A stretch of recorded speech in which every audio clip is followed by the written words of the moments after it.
If you were a child or teenager in 1996, you might have seen the release of a game of legendary status on the SNES called Super Mario RPG.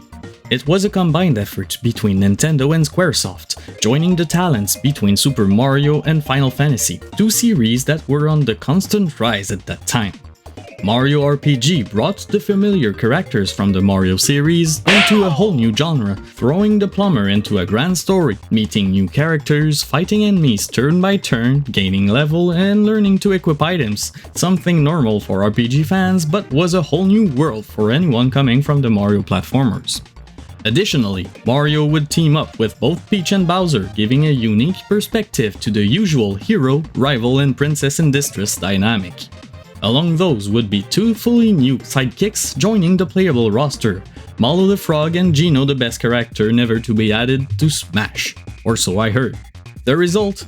A resounding success both commercially and critically, selling almost 1.5 million copies in Japan in its release year only. Not only that, but the game also surpassed Nintendo's expectation in North American sales, selling more than anticipated as well as being the most rented game in the US for 14 weeks straight.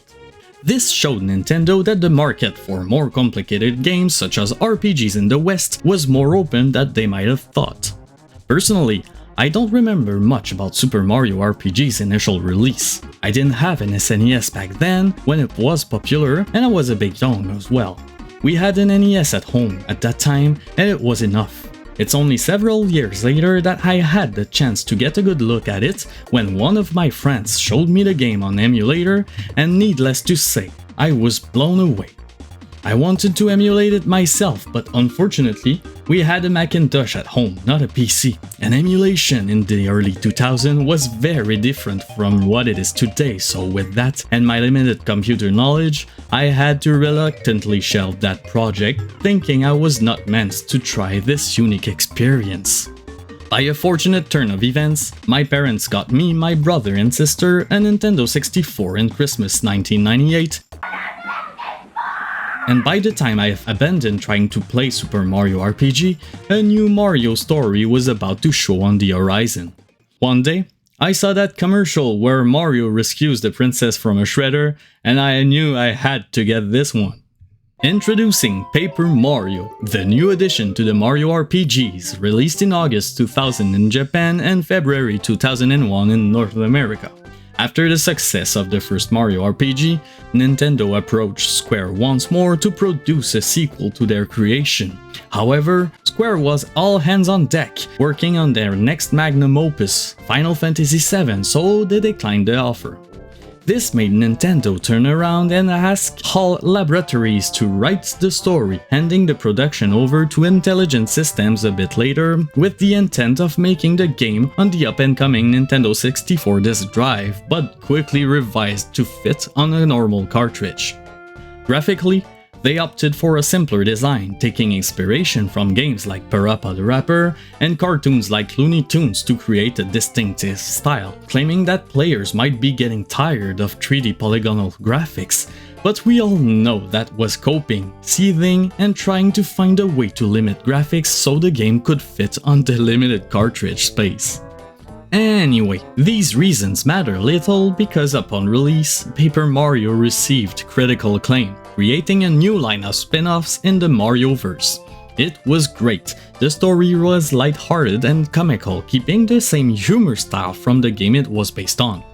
The gameplay was easy enough to entice newcomers to the genre, while keeping a bit of challenge and cool mechanics for the more experienced players. The graphics were original, creating some sort of storybook, giving sense to the art style where instead of pushing the barriers of graphical quality, they tap into creativity instead, making a world where simplicity would pop off. There were plenty of different and original characters, all with different conversation subjects and funny quips along the occasional hints that made you want to talk to everyone to see what they had to say.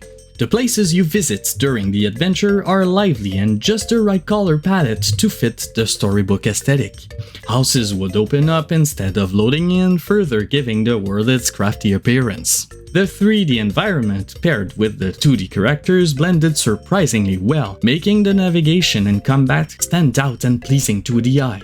Fights would take place on their own board in a turn-by-turn format, keeping things simple with only a few stats to track and a limited number of actions available to the player, but allowing them to equip badges which would expand the number of attacks one can use, often being more powerful than standard actions, but coming with a price in the form of FP, or flower points, which is just a Nintendo way to spin the standard magic points into something more of its own, whether needed or not. Mario will have to rescue the princess once again, but this time Bowser has the advantage. He has the Star Rod in his possession, an artifact capable of granting his every wish.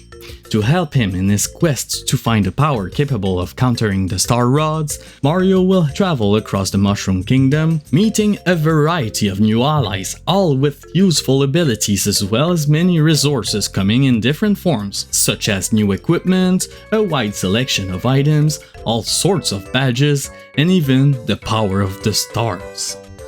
In this video, I will lead you through a whole playthrough from the moment you start the game to the end screen, going over all the chapters one by one, the many items and badges you can find, and the general strategy for some enemies and mandatory fights, as well as looking at a couple of side quests along the way. I won't check every nook and cranny, but there's going to be enough info crammed in this video for a casual walkthrough or a simple trip down memory lane. Let's begin. Once you boot up the game, you're greeted with a little intro to give you some info about the world we're about to jump in, on a similar stage that the one found in Super Mario Bros. 3. Somewhere in the sky is a place where stars live.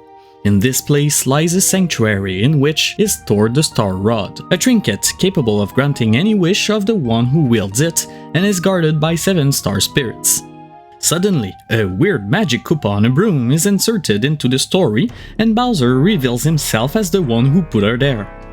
Together, they intrude in the sanctuary, steal the Star Rod, and imprison the 7 star spirits and cards to neutralize their powers. We then learn that because of this, no more wishes will be granted, giving us the ultimate objective without even starting to play. Once on the main menu, you create your save file by inputting your name, and once you select it, the game officially starts.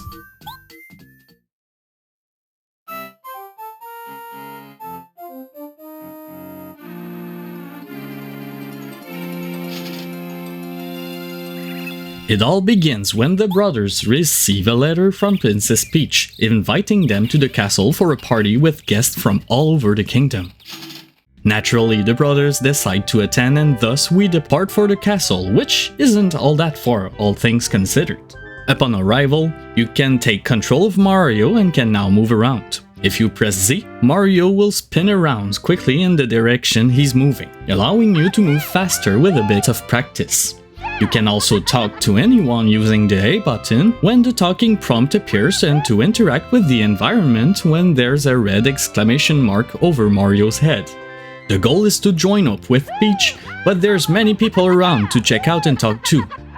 Once we make our way to the back of the castle, Peach will be there waiting for Mario. It does not take time before the ground shakes, indicating that something is wrong. The castle is lifted up, revealing Bowser's wand right under it.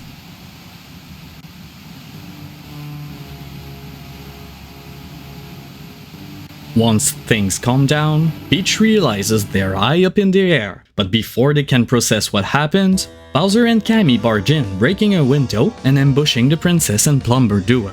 He explains what just transpired, claiming that both castles are now his. He demands Peach to come with him, but Mario interferes as always. Bowser, surprisingly confident, decides to take Mario on as they always did, introducing the player to the battle system. This tutorial fight is on rails, so there's not much else for us to do but to get a feel for fights. You choose your action from the menu and Mario does the action you told him to do.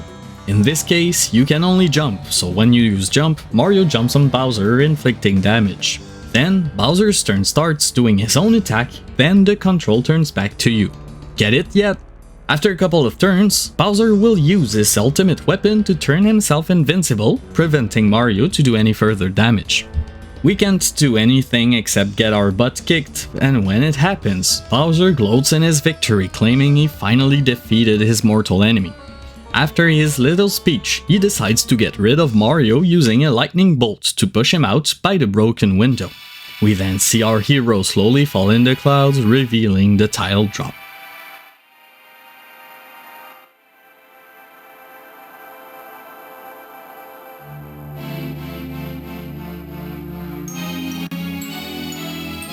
Welcome to Paper Mario.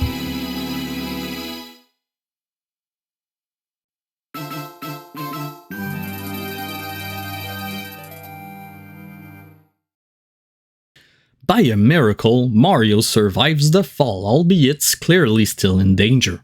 The 7 captured star spirits then appear as holograms before the unconscious plumber. After confirming Mario is still alive, they share the little power they have with him to help his recovery. After fading away, a female Goomba appears on the scene, finding and recognizing Mario. Seeing he's hurt, she goes back to the way she came to get some help, transporting Mario to safety. In a house, one of the stars appears once again in front of the sleeping Mario, claiming that he needs to speak with us about the state of the world. He can't do it anywhere since his powers are greatly diminished, so he asks Mario to meet him at a place called Shooting Star Summit to get in contact with him and continue the conversation. Our hero then wakes up a bit confused about what happened. A toad then comes in the house unaware of what just happened, but confirms to Mario that he is in Goomba Village not too far from Toad Town. The toad reassures him that even if we're in a village of Goombas, it's only a single family and they're pretty chill. They're the ones who rescued us after all. When the plumber asks about a star with a mustache, the toad says he has not seen anything like that, but mentions that it makes sense as Shooting Star Summit is the nearest place to Star Haven. Before getting on our way, we decide to check out the village and thank the Goombas who saved our life.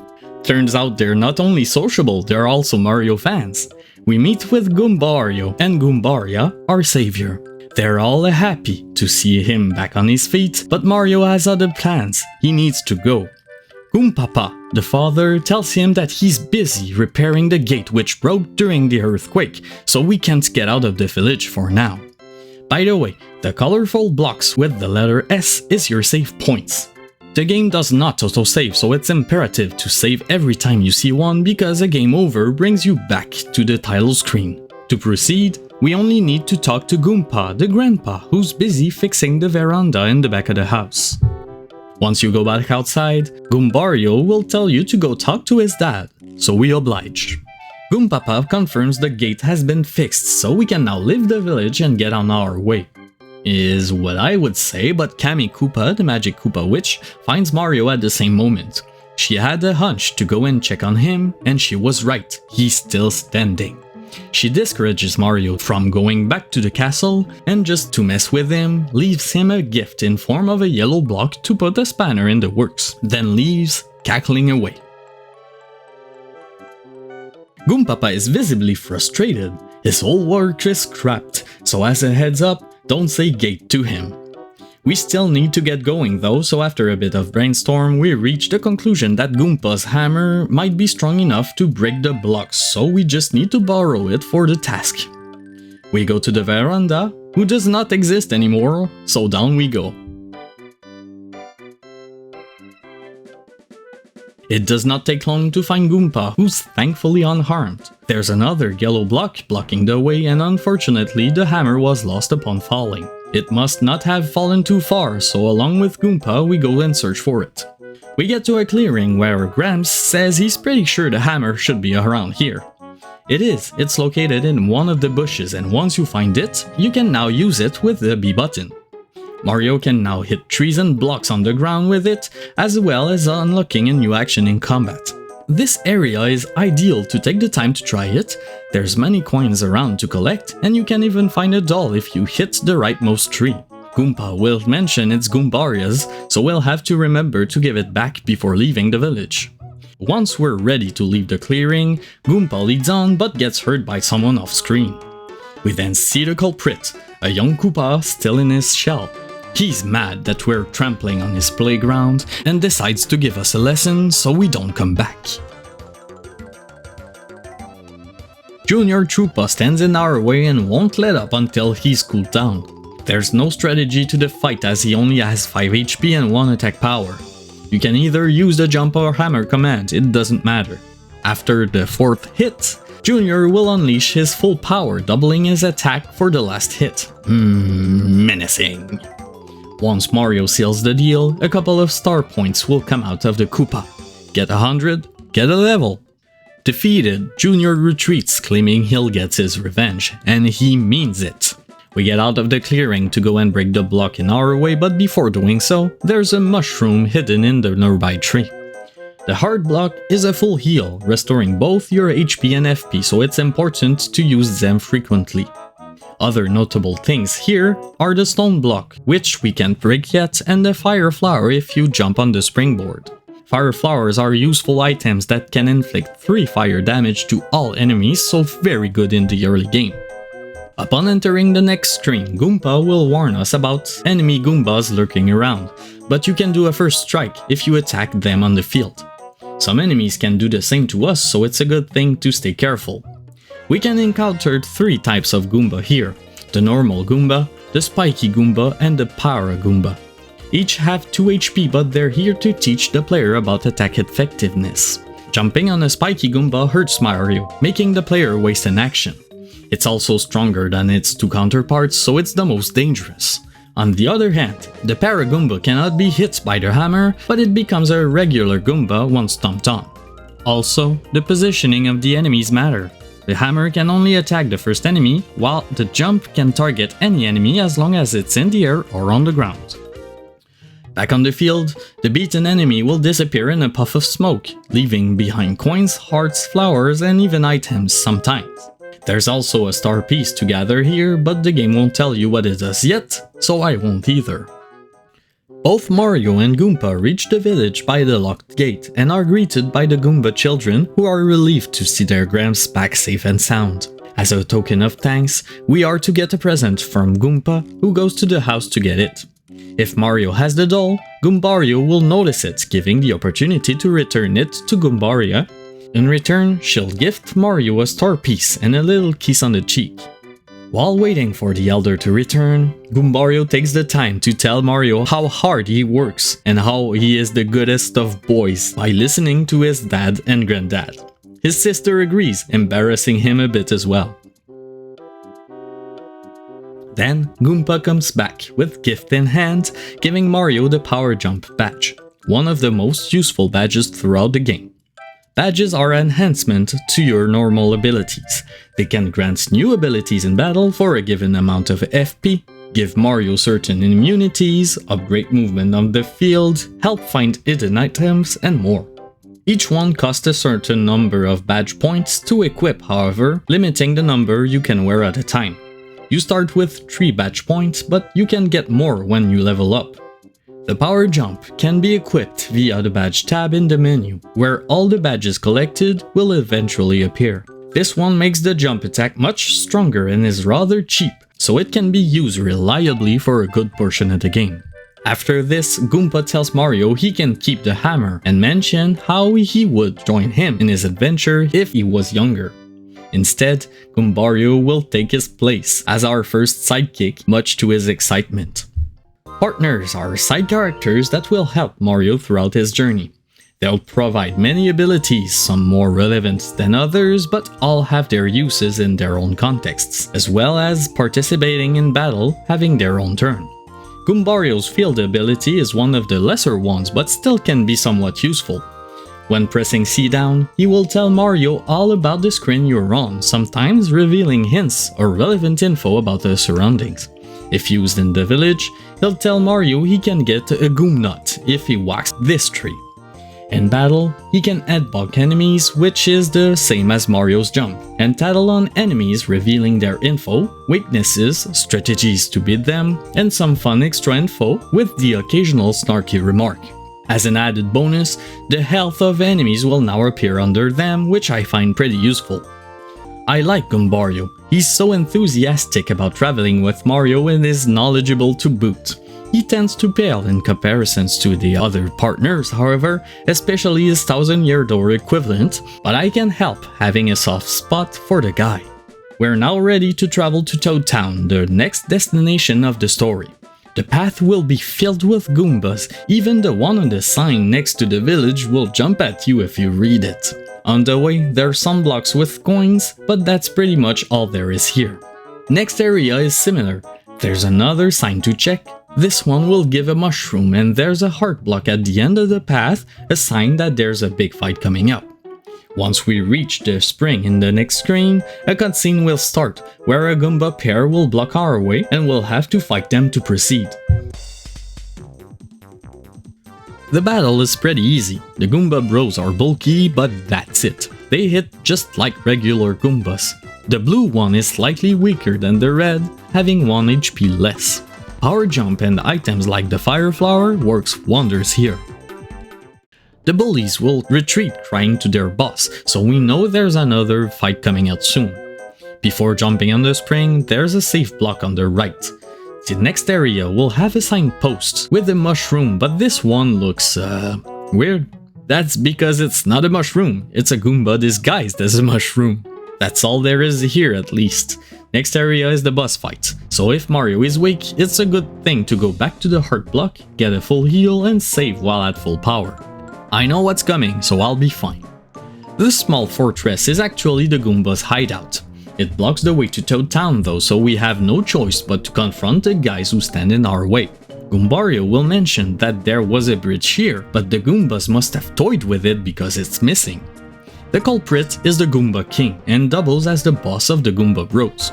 Naturally, he does not want to let us pass, so, along with his minions, picks a fight with us.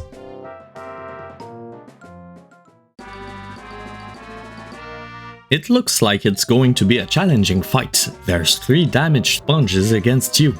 Well, not exactly. The bros are still weak from our previous encounter, and there's even a special option you can take to ease the challenge.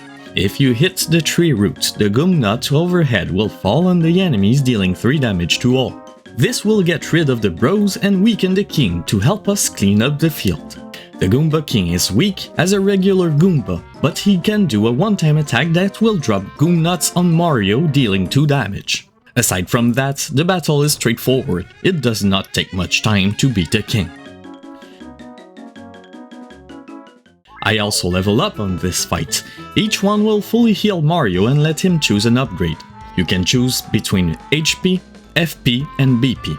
It's recommended to upgrade BP early to be able to equip as many badges as you can, as some of them can increase your HP or FP, so BP makes you more versatile. The Goombas have lost but refuse to give in, holding themselves up in the fortress. If we try to open the door, we'll hear them whisper about a switch hidden nearby that could open the fortress. We find it easy enough, and when we press on it, the Goomba King gets out of the fortress, warning us not to press it. Too late though, the switch activates the bridge mechanism, which blasts the king to another plane of existence.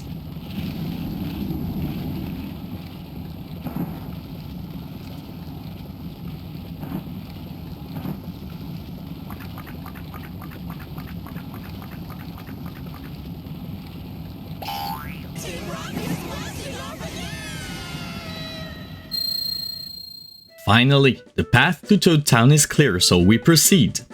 However, Kami Koopa kept tabs on us, so she flies back to the castle to report to Bowser. Hearing about the Goomba King's defeat makes the Koopa King uneasy, but Kami reassures him that with the Star Rod, no one can best him. We then learn that the 7 star spirits are all being kept separated as to prevent them to give us their power. The closest one is held by the Koopa Bros in Koopa Fortress, but Bowser wonders if they'll be up to the task. At that moment, they appear, having heard the king's doubts. At first, Bowser is unsure, but when the Koopa Bros show their power of friendship, Bowser is so impressed he's convinced then and there. When he inquires about the Star Spirit though, it's revealed that the Bros let it in the fortress without supervision. Back to Mario. We get down the hill and hit the block to get a sleepy sheep, an item that can put all enemies asleep for a couple of turns. Not my favorite item as it gets overshadowed early by another ability. Before entering the town, we can notice a springboard in the tree. Hitting the tree and jumping on the spring will lead to a chest containing the hammer throw badge, useful to hit flying or back row enemies.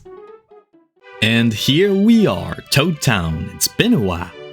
A toad greets us, being relieved to see us, albeit a bit agitated by the recent events. Talking to the other toads reveals that this feeling is shared. Everyone is still in shock the castle and their princess have flown to the sky. Notable houses to visit are the one next to the entrance where the know-it-all Rusty resides. He can tell us all sorts of relevant information without sounding like a smartass. He's a pretty cool toad. The house with the fire flower is the item shop, where you can buy, sell, store or retrieve items. Each store has their own set of items, but the storage is shared between them. There's a second shop in the town, but it's not accessible until the second chapter.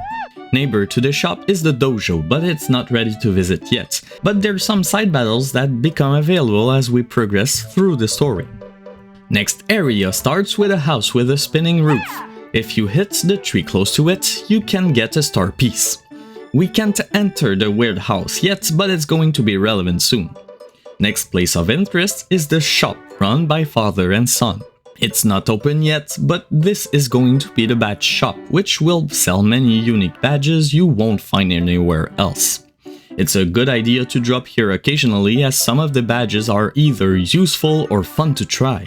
The garden next to the badge shop will be relevant much later. The post office is where you can check letters that are addressed to your partners from other characters you meet. For example, first time you visit, Goombario will have a letter available to read from the Goomba Bros we defeated earlier. They were so impressed by his strength that now they'd like to be friends with him. There's also an inn next to the post office, but we know how they work, so that concludes the tour of what's available to check in Toad Town. Now, to get to Shooting Star Summit, we need to pass by the castle gates. If we talk to the nearby toad, we can confirm that Luigi safely managed to escape, so that's a relief. We can then keep on going to the right, where we'll start seeing falling stars. I always loved this place. The music and the stars gives this place such a pleasant atmosphere. Anyway, there's two paths we can take. Let's start by the lower one.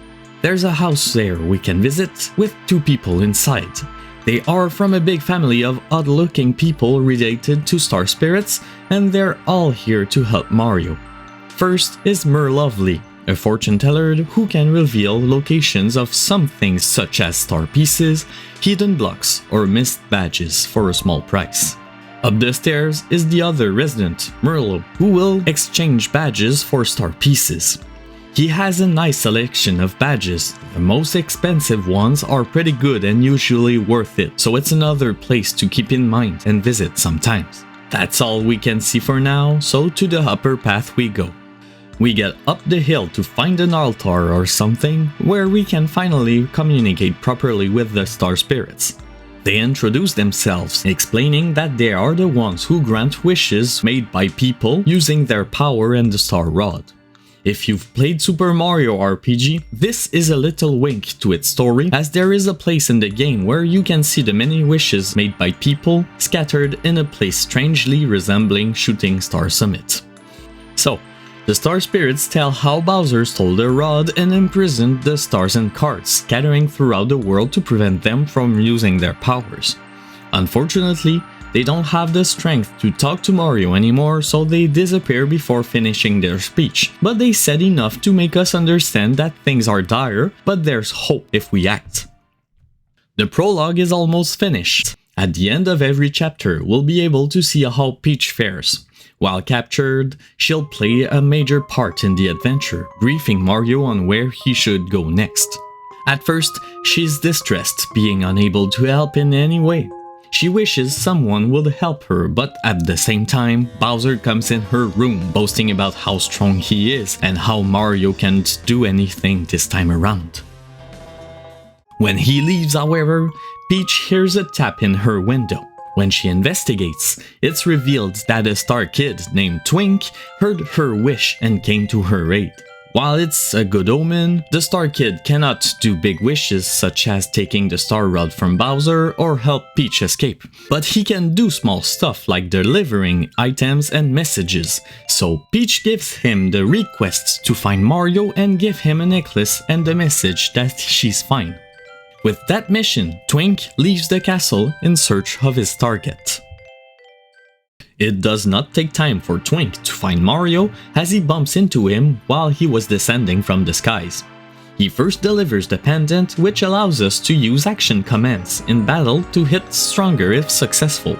Twink can offer a tutorial to show us how it works, but it's straightforward enough. Press the button at the right time or hold the stick back until the attack is ready to go. There are some more action commands you can do depending on the attack or partner, so it helps battles feel a bit more dynamic. You can also defend against most attack if you press A at the right time as well. You'll get a much easier time if you master these. Before Twink can leave, we are ambushed by a Magic Koopa who saw him leave the castle, so gave chase. We'll have to get rid of him then. He's not too tough. His damage is a bit scary, but it's the perfect enemy to try action commands in a real battle. He has 7 HP, so with the commands you can beat him in 2 turns, showing you how efficient these can be. After the battle, Twink goes back to the castle while Mario goes back to town. Back there, a Toad accosts us and tells Mario that Merlon, the guy living in the house with the spinning roof, wants to talk to us, so we oblige and knock at the door many times before Merlon decides to answer.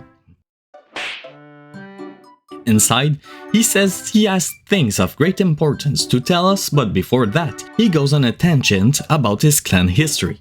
It's so not important, even the game skips that part.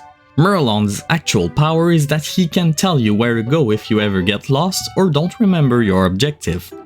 He then sets Mario on his way, telling to go to the Koopa Bros fortress by the eastern exit. There is, however, 4 black toads blocking the path, saying it's way too dangerous for anyone to go. That's not normal.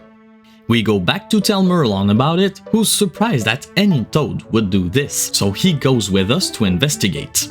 When he sees the toads, he immediately understands what's happening and dispels the magic, revealing they were the Team U Ninja Turtles all along.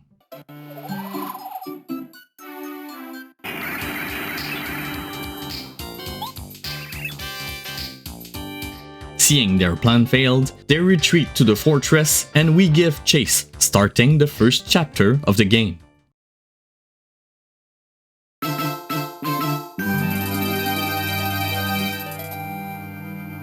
Just before starting the chapter, there's an Easter egg here. If you stay on this screen for a time, the classic Mario Brothers theme will start playing. The way to the fortress is straightforward, and there's a couple new enemies as well, including Koopas who have higher defense than Goombas but get flipped if jumped on, reducing their defense to 0 and making them lose a turn or 2, depending on the type of Koopa.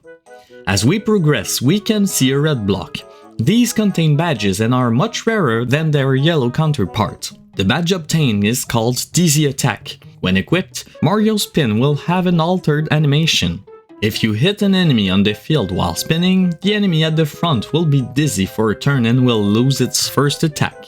It's fun to use at first, but the 2 BP cost makes it a bit expensive for the effect it gives. There's also a fright jar before changing area, an item that has a chance to make enemies flee. I really don't like this item, as making enemies flee does not give experience and I find the chance of success rather low. I'd much rather spend the effort beating the enemies and get XP for it. Next area, you can find a POW block in the block, with seemingly no way to cross the gap. A switch is hidden in the tree and when pressed on, a bridge appears letting us cross to the other side. The brick block contains nothing and the Goomba hiding on it will attack if it's broken. We keep going to find a star piece we can't reach yet, a sleepy sheep behind the fence and many coins in the last brick block before proceeding to the next area. Reading the sign tells you there's a Koopa village down the path. we have to go there first because we can't proceed to the fortress at the moment since there's another gap we can't cross. But that weird pillar keeps looking at me. It makes me feel uncomfortable. If we go in circles around it though, it'll create hearts to heal you. It's still creepy, but hey. There's also the honey syrup to pick up behind the other pillar thing. We then go down and follow the path to find brick blocks in the triangle form. We'll get back to them because for now we enter Koopa Village. It seems like we arrived at the wrong moment, or the right one if you're a Koopa, because the village is under attack by fuzzies. They're causing chaos by stealing the shells of the villagers and being general nuisances, though not everyone looks bothered by the state of things. You can help the Koopas get their shells back, but there's one in particular you need to help to make the fuzzy infestation go away. One of the houses seem particularly agitated. This is Cooper, and Cooper has a problem. His shell was stolen by a fuzzy, and he must get his shell back because life has no meaning without it. Who would have thought? There's just one small issue. Cooper has a huge yard that extends way too far, and that specific fuzzy is one slippery little so we have to chase it to the very end of the plot, where it jumps in the tree and decides to play a little game with us. The fuzzy will gather his friends and shuffle around the 4 trees. When they stop, we must guess where the fuzzy with the shell hides. A wrong answer will start a fight, but they're easy enough to track. It'll do 3 rounds and give up the shell on the last correct answer. Once we turn around, Cooper arrives at the same time, telling Mario he decided to take a stand against the oppressor. Until he learns he's a bit late to the party. He still gladly takes his shell back and asks Mario a special request: to join him in his adventures and travel the world like his neighbor and idol Colorado the archaeologist. Naturally, we say yes, welcoming the new member of our party. Cooper is a blue Koopa, so he gives Yoshi wings when gobbled. His field ability is to get launched forward a short distance like a boomerang, so you can get to these out-of-reach items. He can also be used to attack enemies at a safe distance. In battle, he can only attack enemies on the ground, but he does a very good job at it, hitting one or all enemies for 2 damage as well as being immune to any harmful things like spikes or fire. He has his moments where he can bail you out of a bad spot, but being limited to ground opponents can sometimes make him a sitting duck, being unable to take action. Before we can leave, the fuzzy comes back, having changed his mind about staying out of trouble, and picks a fight with us. Fuzzies are annoying opponents as their attack is a bit tricky to defend against, and they heal themselves when they damage you. It's the ideal fight to try Cooper and his power shell though, and items like Slippy Sheep are extra useful to buy time too. Defeated twice in a row, the fuzzy finally leaves for good, bringing peace back to the village. On our way back, we can pick up the HP Plus badge, which adds 5 HP to your total. It costs 3 BP, so it's a steep cost, but it's worth it if you focus your level ups on BP. Before leaving the village, there's a couple things we can do. There are some star pieces to pick up, one is on the field, and the other is a prize for answering Chuck Quizmo's quiz correctly. Chuck is this guy. He'll appear often where Mario goes to quiz him on his knowledge.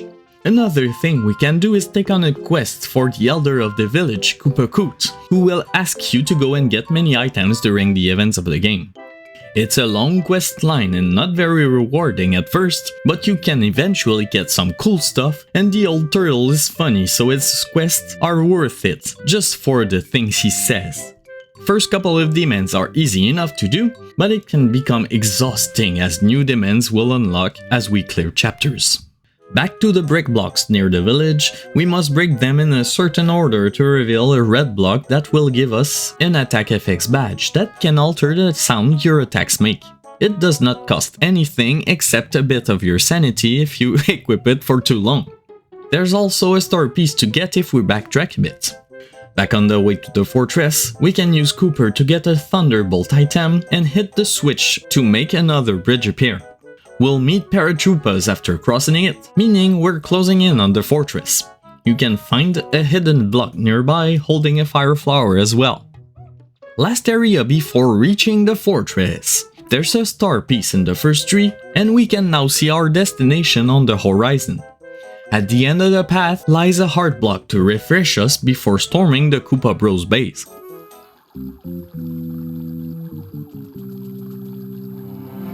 As we approach the entrance, the Black Koopa exits at the same time, only to face us, then turn back to alert his bros that trouble is knocking at their door. Thus, our raid starts. The inside looks bleak. It's stony grey, there's a pool with stagnant water and Koopa shells in it. Metal fences with spikes as well, it doesn't look very nice. The first door is locked, but the Koopa is in possession of the key, so we defeat it to proceed. There will be a new opponent to meet here, the Bob-omb. It's rather on the weak side, but they'll get mad once you hit them once and can explode on you on their turn, or if they're attacked while mad. To defeat them safely, use the hammer or Koopa's shell to blow them up without taking damage, or defeat them last with any partner. That works as well. Next room is a simple one with Bob-ombs. Nothing to see here, so we proceed. We then arrive to the prison room, where we can see the green Koopa hiding a key in the cell, but we've got no way to get it now, so we'll keep this one in our mind. The middle cell holds one of the best badges, some will say. The Koopa will give you a hint to get it early. There's a gap we can move in to get to the Power Bounce badge, a move that keeps doing damage as long as you get the action command. I don't use it much as good as it is because the other badges are more appealing to me and I'm offbeat way too often to be competent at it. The last cell also has a key, so we'll have to come back here later. Next area has a staircase and a locked door. If you beat the enemy, a blue switch will fall down and when activated, will move the staircase down so we can proceed further. Going down, we can go either left or right. Let's go left first. The moment we enter, the passages will jump up, preventing us to get out until all battles are cleared. It's a couple Koopas mixed with Bob-ombs, so it's nothing new. Once all 3 fights are cleared, we can keep moving. The path will be littered with flame bars, but there's a way to actually defeat them. When you jump over it, the bar will move faster each jump. Keep doing it, and eventually, it will wear out and disappear, leaving a handful of coins behind. There's a key at the end of the path that we can use on the locked door on the floor above, so we backtrack to open it. By the way, the right door in the basement is another prison. This one is huge, and with actual prisoners, not keys. There's nothing to do here at this time, but we'll come back here for sure. Unlocking the door activates a cutscene with the yellow Koopa installing a trap, so we know that the block up there will give us nothing good. There's a safe block if we pass by the nearby door, but we have to move up. The door near the trap has a room with another locked door, so there's not much to do here but activate the trap. It creates a pitfall, leading us down in the prison.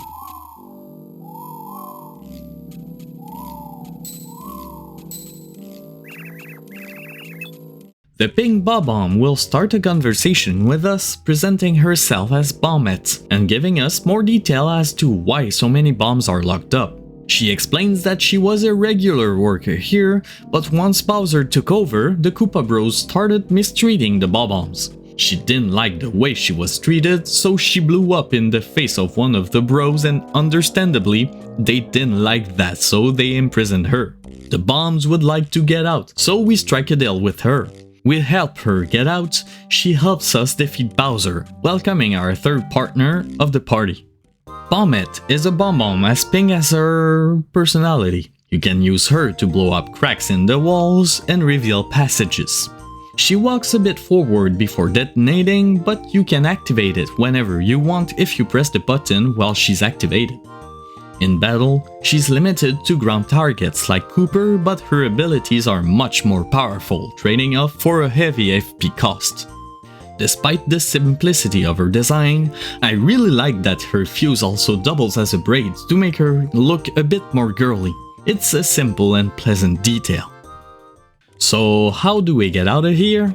Easy. See the crack? Use Bombette to blow it up and reveal a passage out of the prison.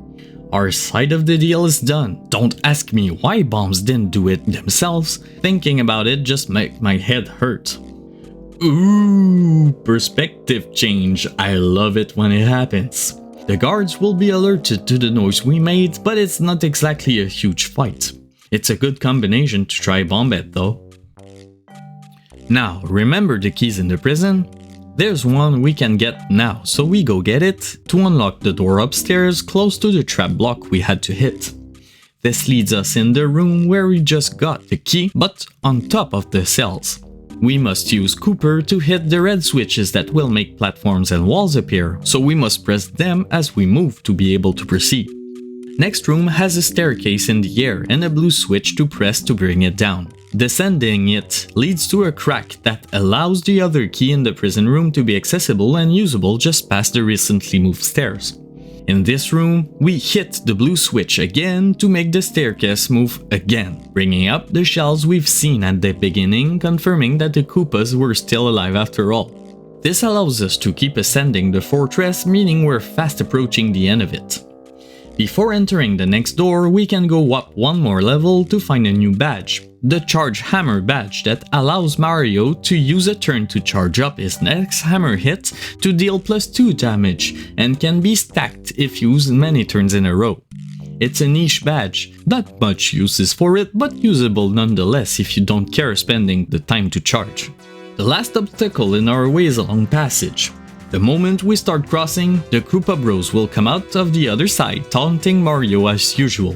They've prepared bullet bill launchers to hinder our progress.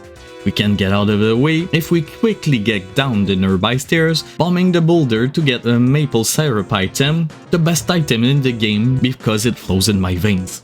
It's time to face the bullet bill volley. There are 3 cannons, but if we stick to the sides, we only have one to worry about. Bullet bills are equivalent to spiky Goombas, but they launch themselves to attack exploding on contact.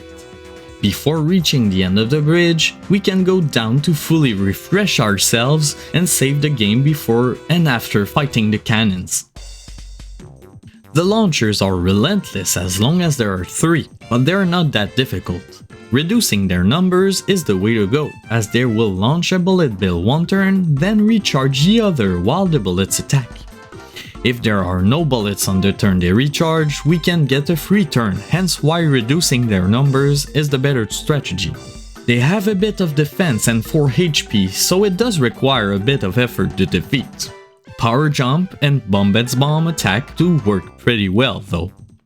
After this, we can go and refresh ourselves, then enter the big door to face our next opponents. We enter in the room to find the bros not exactly ready to face us.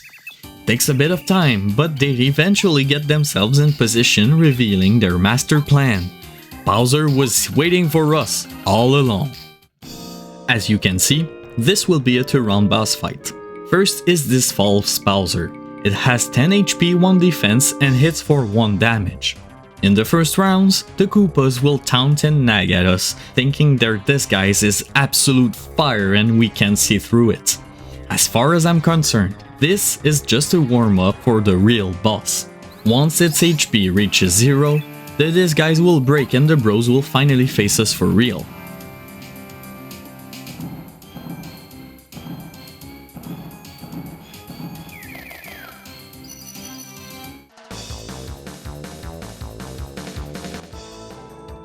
They have a strong attack with which they can mop the floor with us, but it takes time to prepare if we manage to break their coordination. At full force, it can hit for 4 damage every turn. To make the tower fall, you must make 2 attacks in a row that affects their balance. Moves such as the hammer, Cooper, or Bombette's regular attacks work well, and the attack after that will make them fall. Once they're down, you can then bring out the pain. They are like Koopas with 5 HP, so 1 can be dealt with each turn. If they manage to pile up again, the damage will be reduced depending on how many turtles there are left. There's not much else to this fight, it repeats this cycle until the Team U Ninja Turtles are no more. Defeated, the bros are yeeted to the same prison we found Bommet, where we can see an interesting detail concerning their Bowser costume. Thankfully, the hole we made in the wall has been patched to not let the new prisoners out. That means our first rescue mission is successful and we can now free our first star spirit, ending the first chapter of our journey.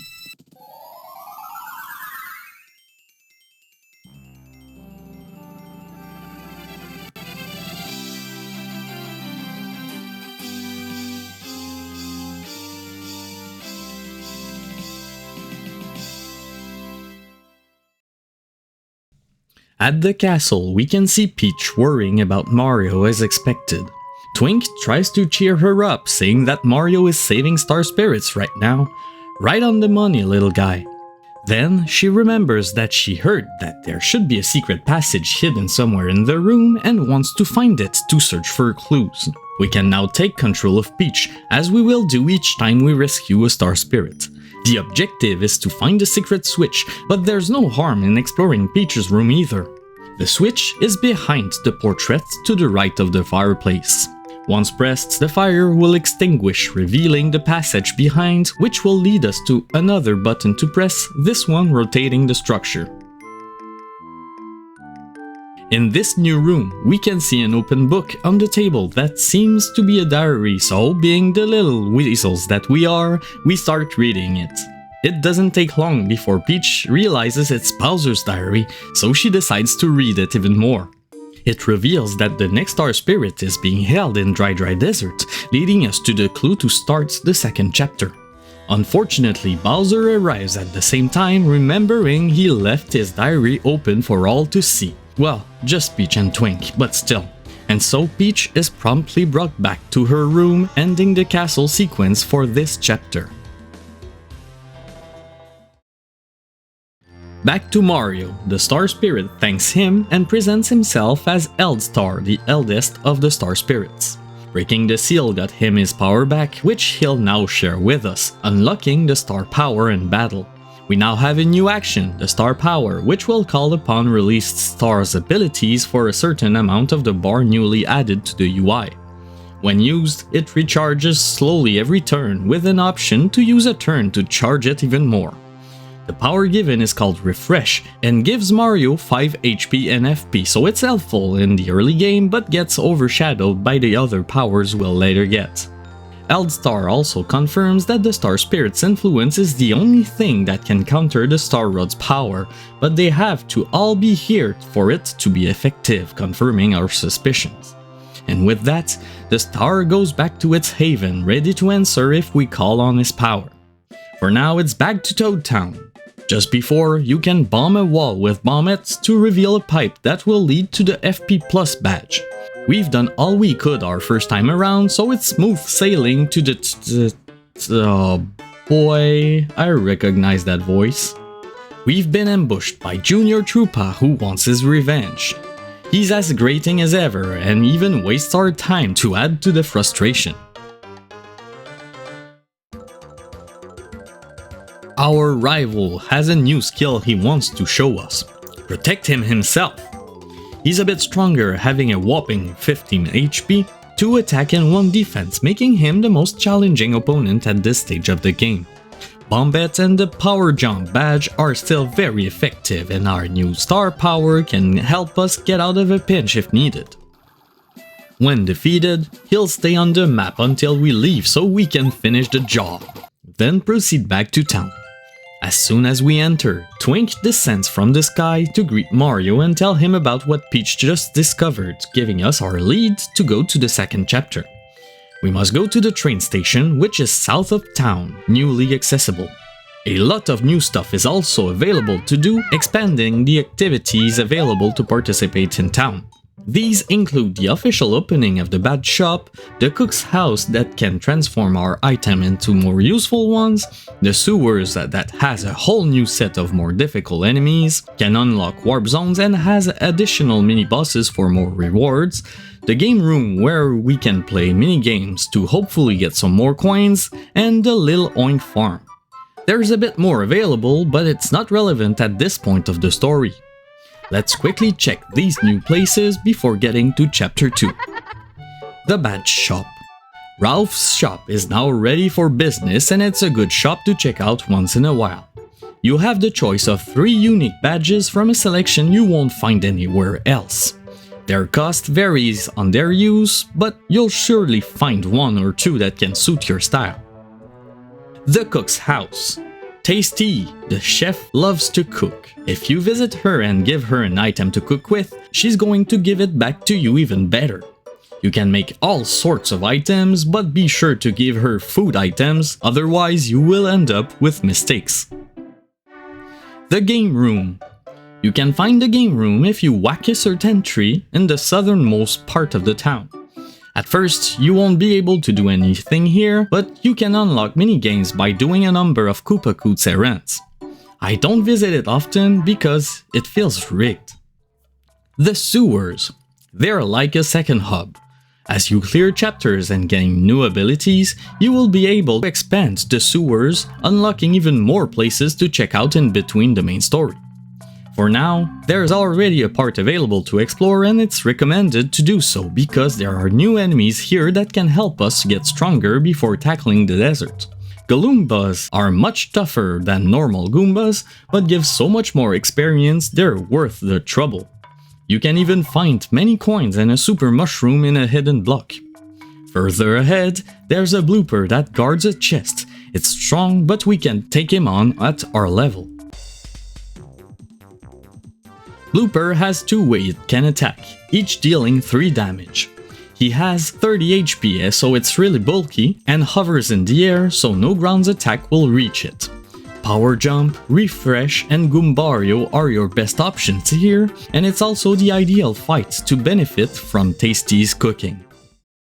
Defeating the blooper gives us access to the chest containing the Shrink Stomp badge, a jump that can inflict the mini status on enemies, reducing their power. There are better badges out there, that's for sure, but the experience gained was the true treasure along the way. There's not much more we can do here after this, so we go back to the surface and visit the last facility I want to show. The Lil Oink Farm. This farm is special in the sense that you can get an item for a ridiculous amount of money. For 10 coins, you can spawn an egg that once whacked reveals a Lil Oink with a pattern on it. While it's cute and all, these patterns tell you what kind of item you can get from the piggy. How to get an item from a piggy? You need to fill the pen with Lil Oinks. Once you've reached a certain number, the first one hatch will leave, leaving an item to pick up behind. The thing is, to get the item, you've got to enter the pen, but if you do, all the piggies will flee, never to return, so you have to start over. Some of the items you can get are really busted, especially when you get access to the farm, but in my opinion, it's an exercise in frustration and needless spending. It's a fun time waster nonetheless, if you have the coins to spare. Just before going to the train station, there's also another little thing to do. It's not relevant for the moment, but it will save us time and trouble in the future. There are creatures known as Bob Opes who have flour on their heads. They are found buried in the ground, only letting their flour out. If you talk to them, they'll give you a seed necessary to get us to a certain chapter. We need to find 4 seeds, and this guy will give us our first one. Okay, enough loafing around, it's time to go to the train station. At first, the train cannot move because of the boulder, but we have the perfect solution. With the boulder out of the way, the train can now move again, so we hop in and we get to our destination for the second chapter.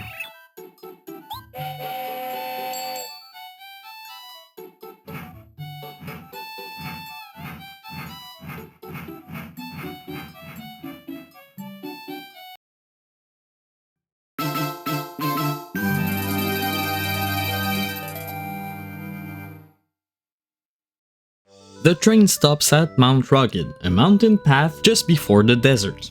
Before starting our climb, you can find an egg in the nearby bushes that acts the same as a mushroom.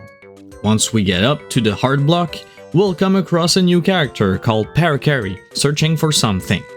Once he realizes who he's speaking to, the mailman reveals he lost a letter in the area but it's not his fault, so he'd like our help retrieving it. There's actually 3 to find, but he only tells you once you find the first one. We'll have to scour the area to find all 3 letters because Parakarry has something we need to get past the mountain, so we begin our search for the perfect courier's lost mail. First things first, a slide. Next, enemies. You'll come across Monty Moles, who are pro rock throwers, and Clefts, who are living rocks with spikes. Monty Moles look cool with their shades, and it actually makes sense since moles live underground, so they either don't see well or are sensitive to the sun, so both reasons makes it logical as to why they would have them, and I just find it so awesome because moles with shades. And Clefts, who can be a pain in the butt to deal with. They have 2 defense and spikes on their head, making most of your options ineffective.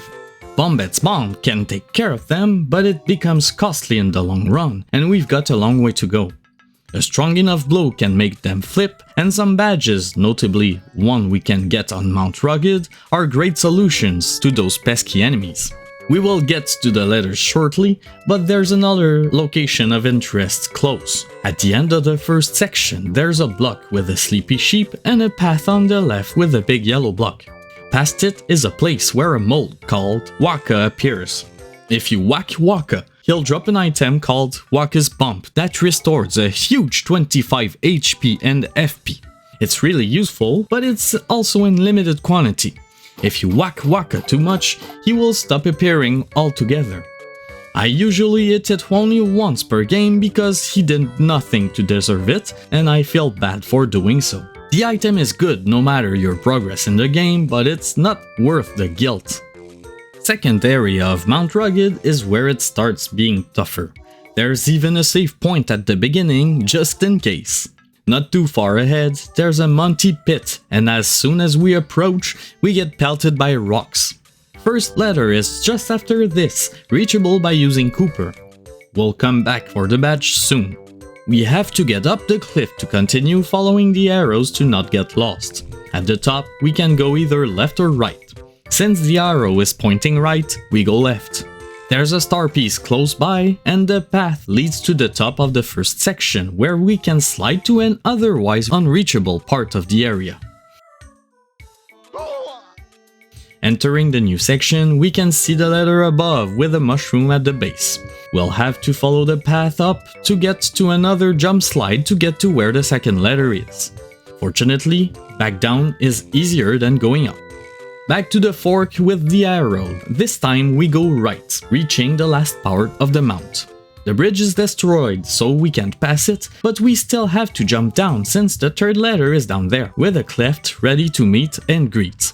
Now that we have the 3 letters on hand, we can then go back to Parakarry and give him his stuff back. But before that, I backtrack to a chest I forgot to pick up containing the damage dodge badge that gives Mario 2 defense instead of 1 on a successful defense action command. After a bit of refresh, we then talk to Parakarry to give him back the letters. After one, he says he actually lost 3, but we knew, so we've give him all 3. Ecstatic, the mailman decides to join our party not to help us, but for us to help him deliver letters to people around the world. Parakarry the Paratroopa is the diligent, if not scatterbrained party member. Judging by his outfit, he must also be into aviation. On the field, he'll give Mario an airlift to cross small gaps he wouldn't be able to do with a normal jump. He can also deliver letters to the Mushroom Kingdom residents, provided you have a letter for them and Parakarry is all with you. In battle, he can attack enemies no matter their position or launch himself into an enemy for great damage if you aim correctly, so he's good in most situations. This edition expands the places we can explore in Mount Rugged. We can get the Quake badge close by, a busted badge that attacks all enemies on the ground and ceiling for 2 damage, ignoring all defenses and only uses 2 FP, so it's the ideal solution to beat those damn clefts. There's also a star piece and a bubble seed to find, so that makes 2 out of the 4 seeds found already. This also means we can cross the gap at the end of the mount, so we can go to the desert. But maybe not right now, as a buzzard decides to stop us in our tracks, saying he must stop a certain Mario from proceeding. We have a choice to make. What's our name? If we answer Mario or Princess Peach, we get into a battle. But if we answer Luigi, the buzzard will apologize and let us pass. We'll have to answer to him each time we pass until he's defeated, so it's better to beat him right now to stop being hounded. Buzzer will block our path to progress to the desert because he was told as such, and that's pretty much it. He's not the brightest bulb, but he's a damaged sponge and can hit pretty hard. He has many different attacks as well, all with their own specifics. The Wind Gust has an action command where you must press A repeatedly to diminish damage, but it also affects the partner, preventing them to act for the same number of turns they took damage. If Mario gets grabbed, there's another mashing A action command to escape. It does 0 or 4 damage. Lastly, he can throw feathers that are quick but only deal 2 damage. All in all, it's not too difficult, especially if you manage to avoid damage on a turn or two. He also gives a hefty amount of experience, so it's a worthwhile endeavor. We can finally exit Mount Rugged and enter Dry Desert. At the entrance, we can find a Koopa called Colorado, Cooper's idol and neighbor. He's trying to find treasures in the desert, but in truth, he has no idea what he's doing. He'll stay there for all the chapters, so we can visit him here if we ever need to. To reach the desert village, we simply need to follow the road, but you know, it's a desert, so it's huge and hides many secrets. The thing is that it's a bit difficult to navigate because of the enemies within. Pokies and bandits will hound you everywhere you'll go. It's not that they're very tough to beat, but their sheer numbers and the amount of battles with 4 enemies can be very tiring. Bandits can also steal 10 coins with each successful hit and will flee the next turn if they still have your money. I'm at a good level and know the enemy's patterns, so I decide to explore a bit. There are twisters that can send you in random place if they touch you, blue cacti, trees in weird formations, many items to find, brick blocks, and even an oasis close to the outpost. The oasis is important because it's tied to the main quests. The big trees will drop lemon and limes, and they are used to reveal the way to progress. There's a hard block for a full heal, but there's also another block to find. This one upgrades one of your partners to a higher level, strengthening their attack power and giving them a new ability as well. Who to upgrade and when is up to you. There's no right choice. I decide to upgrade Bommet because reasons. Afterwards, we go to Dry Outpost since it's close to the oasis. Talking to the residents, we learn that the one who governs the place is called Moustafa, but he's very elusive, so there's little chance we'll find him. The toad in the first house knows a lot about the desert, so you might learn a thing or two, but I already knew everything about it, so it's irrelevant. At the end of the outpost, there's a mouse guarding a house, but there's no way to pass yet. However, we can see another mouse quickly moving around. This is the shopkeeper and he knows more than he lets on. He's tied to the main quest, as you must buy things in a certain order to reveal some crucial information. To be honest, I don't remember half of this questline. I remember you have to give the mouse guarding the house a lime or lemon or something to get the shop's code, but I really don't remember how to reveal this information or who to talk to. I just remember the items to buy to tell the shopkeeper we know about Moustafa. We need to buy a dried shroom and a dusty hammer in this order to confirm to the shopkeeper we are more than a simple customer. He'll tell you to go up the house's roof, and if we go back to the end of the outpost, the door will be slightly open and unguarded, so we enter the house to find a passage up the roofs. Following the path, we find another house, where the mouse waits for us. He reveals himself to be Moustafa, the leader of the outpost. He'll tell us more about who he is, ending his speech by giving us the Pulse Stone, a required item to find where the Dry ruins are, the place where the next star spirit is hidden. Before going back to the desert to find the ruins, there's another place of interest here I should mention. Behind the inn lies Merlee's tent, and for a price, she will cast a spell on you that sometimes upgrade one of your stats during battle. The benefits may be increased offense or defense, give more rewards when winning a battle, or best of all, double the battle star points. There's no telling what will happen, so you may get a power up when you're about to deal the last blow to the enemy, or get a defense up when enemies are not attacking you. It's unreliable, but I like the randomness factor, and the double XP is really rewarding when it activates after a tough fight. Back to the desert, the pulse stone will start to pulse once we get closer to the ruins location. The closer you get, the faster the pulse will be until you find a rock you can place the stone on. The ruins will then reveal themselves along a hard block to start on the right foot.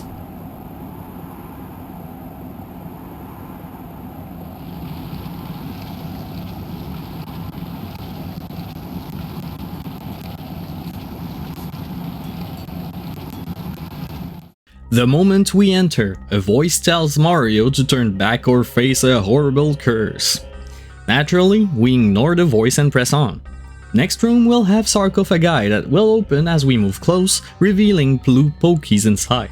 They're just like normal pokies but can poison you with their attack. Poison hurts Mario for 1 damage each beginning of turn, so it's not too dangerous. I usually ignore it as it's cured once the fight ends. In the second sarcophagus, we can find a spike shield badge, a super useful badge that makes Mario immune to spikes, but Mario only, not the partners. At the end of the room, you can go 2 ways, up or down. The top room is locked though, so down we go.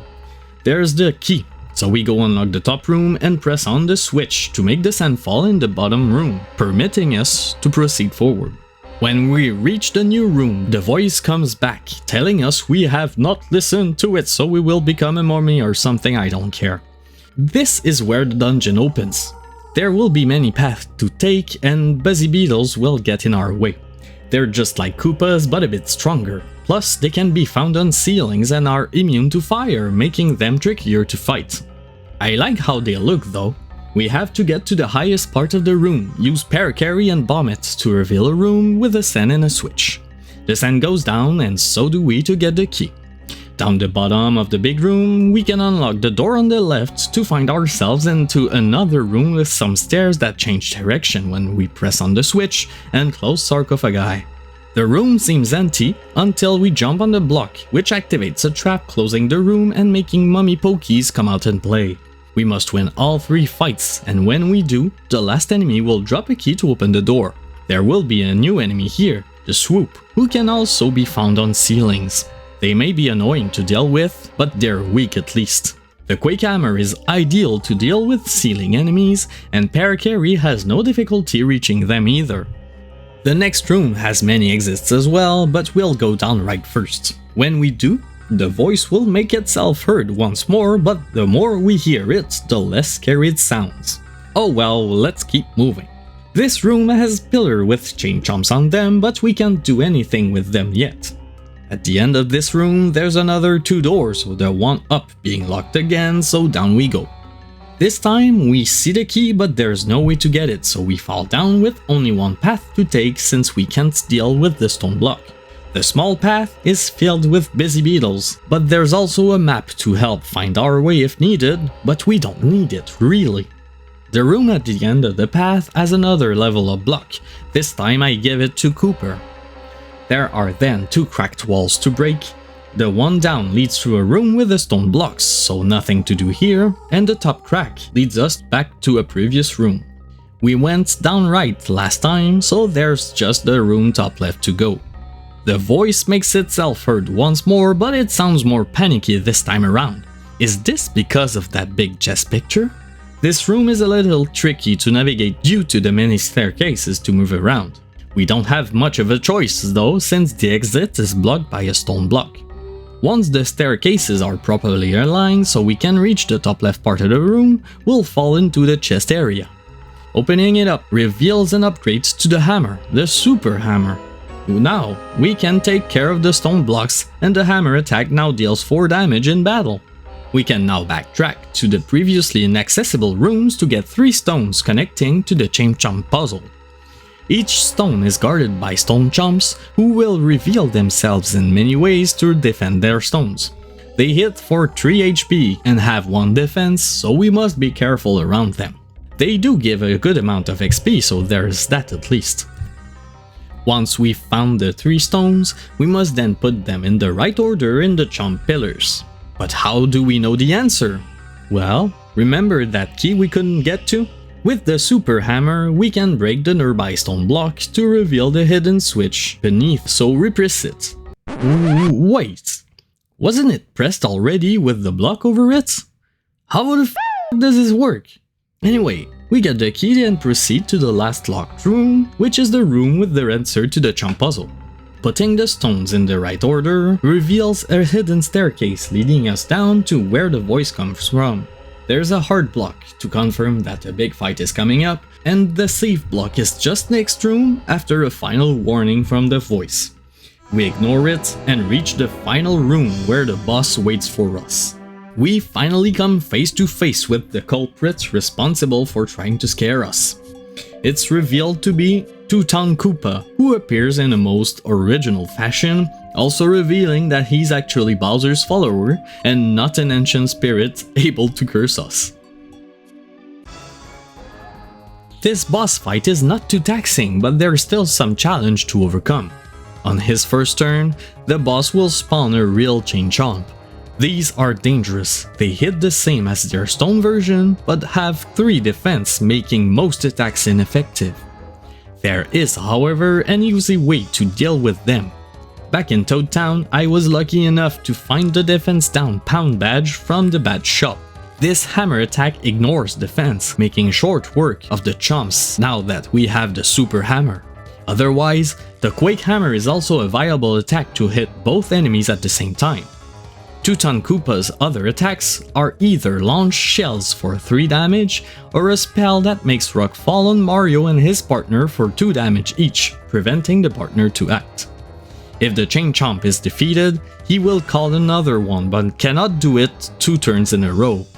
Other notable things are his shells are in a limited quantity, so he can only throw 3, and his spell might hurt him instead of us, making the boss fall from his perch so we can whack him with the hammer. It doesn't take long until the boss is no more after that. Defeated, Koopa falls to the ground. He then beckons the chain chomp to him, but it refuses, attacking him instead, and letting the second star spirit escape from their clutches, ending Mario's second chapter.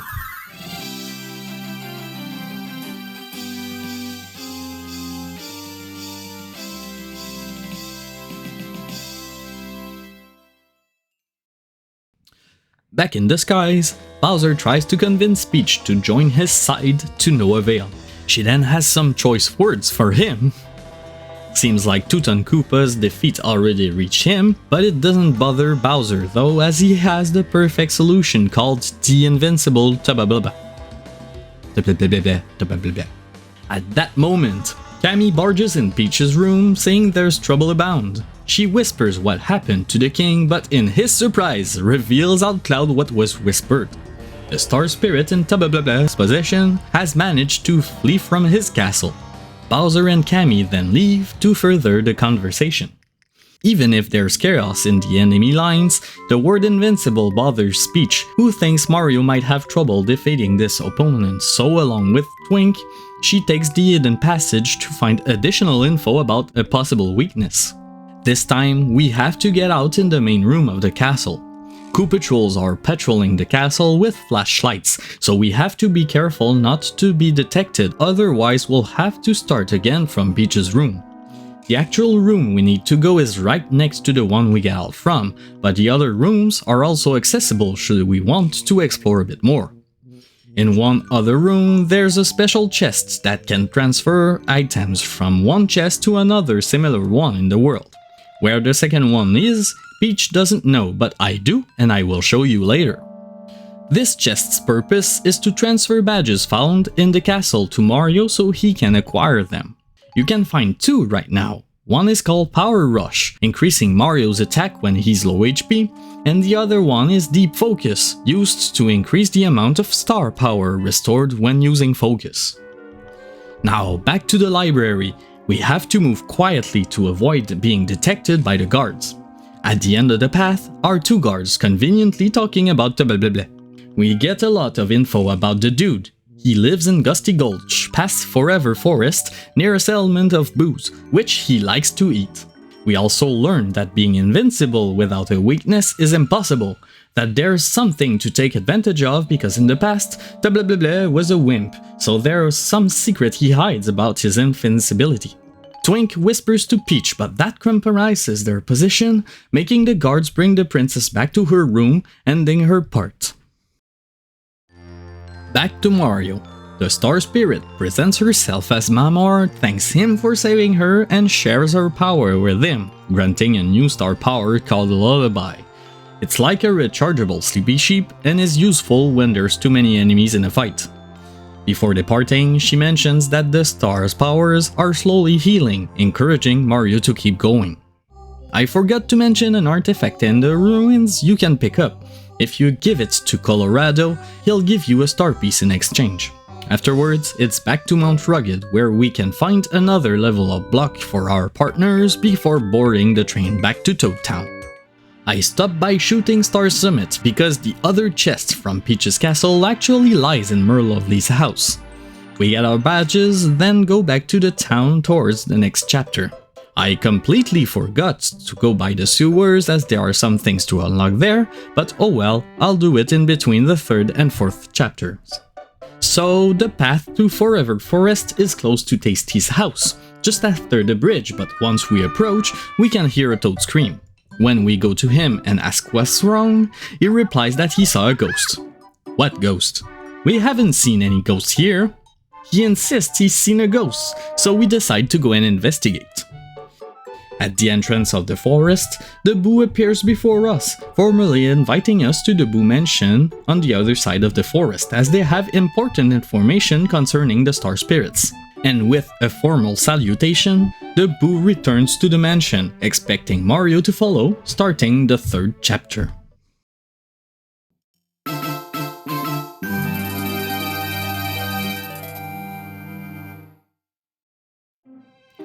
Forever Forest is the Paper Mario equivalent to Zelda's Lost Woods. We have to find the right exit or we'll be thrown back at the beginning. There's always something to indicate the right way though. In this part, the flowers will laugh in front of the exit. Moving on, there's an odd character waiting for you telling you not to go further. This guy is the one who prevents you from trying to go too deep in the forest before chapter 3, since the enemies we're about to face are pretty tough and we'll start seeing them soon. He's also the one to tell Mario about the clues to the right exits, but I already told you so we don't need him. Enemies here are either forest fuzzies or piranha plants. Both will chase you to no end on the field, and in battle they may be quite the bother to deal with. Fuzzies this time around are quite annoying. While they attack like normal fuzzies, they have 6 HP each and can divide, spawning another fuzzy with full health. Piranha Plant are on the stronger side, having 3 attack power and 5 HP, so having to deal with 4 of either enemy will be a slog without the proper item or badges. Back to the forest, the next exit will be marked by a creature in a hollow tree, its eyes glowing as you pass. Next area, we can visit the odd man in the middle section, though it's not exactly pertinent to do so. The clue this time are the flowers. The right exit has different ones in front of it. In the 4th section, there's the 3rd Bob Bulb in the middle of the area, so we have our 3rd flower seat already. The clue in this section is on a tree. It will laugh and show its face as you pass. The next clue is in the mushrooms. They will light up, and if interacted with, those indicating the right exit will light up in a different manner than the rest. We're almost done, so let's keep going. This area will have flower disappearing when we talk to them. The ones who don't indicate the right way. Okay, last area. No clues on this one, there's a sign telling you where to go.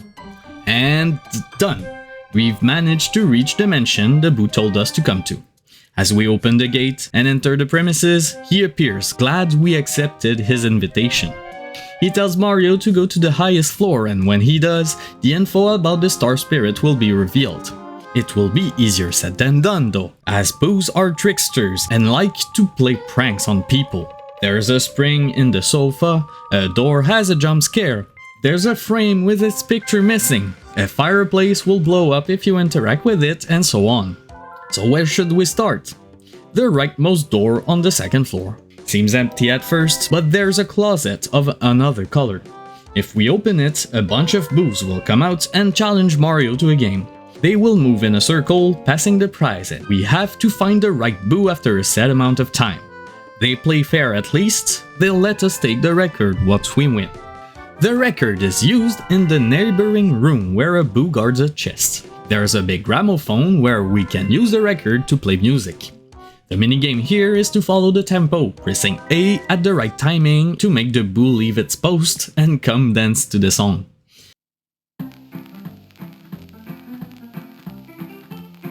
When we stop playing the record, it'll keep playing for just a bit so you can open the chest and get the weight inside. The weight is used on the chandelier, accessible by jumping on the sofa. It will go down, revealing a door behind the bookcase, but will go back up if Mario lets it go. That's why the weight is used, to keep the chandelier down. The grey door leads us to a booby-trapped chest and the basement of the mansion. Following the path leads to a large chest containing the super boots, but the moment we open it, the boos previously holding the record will come out, asking Mario to play the same game we did earlier. This time it's a bit more challenging, but we find the right boo and get the super boots. Not only the jump command is now stronger in battle, Mario can now butt stomp the ground, enabling the breaking of some objects such as wooden boxes or those patches covering holes in the ground. There is some maple syrup in the boxes, and we can get one floor down via the newly accessible hole. There's a blue switch in this room, as well as a shop we can't shop at because Lady Bow gave the order not to serve Mario. Denied! Oh well. Let's press the switch instead. I said press the switch. Oh, we'll stomp on the switch then, I'm sorry. It makes a staircase to the floor above appear, so we can go back up one level with our new boots, where we can find a super mushroom in one of the boxes before getting to the first floor where... Wait, Mario, you know there's nothing in there, you don't have to open the... Back to the main room of the mansion. Next destination is the right room, where we can spin jump on the patch to reach the new area of the basement. But there's 2 apples to take in the boxes and a little Easter egg if you jump in the big vase. The effect wears off when we leave the room or jump back in the vase.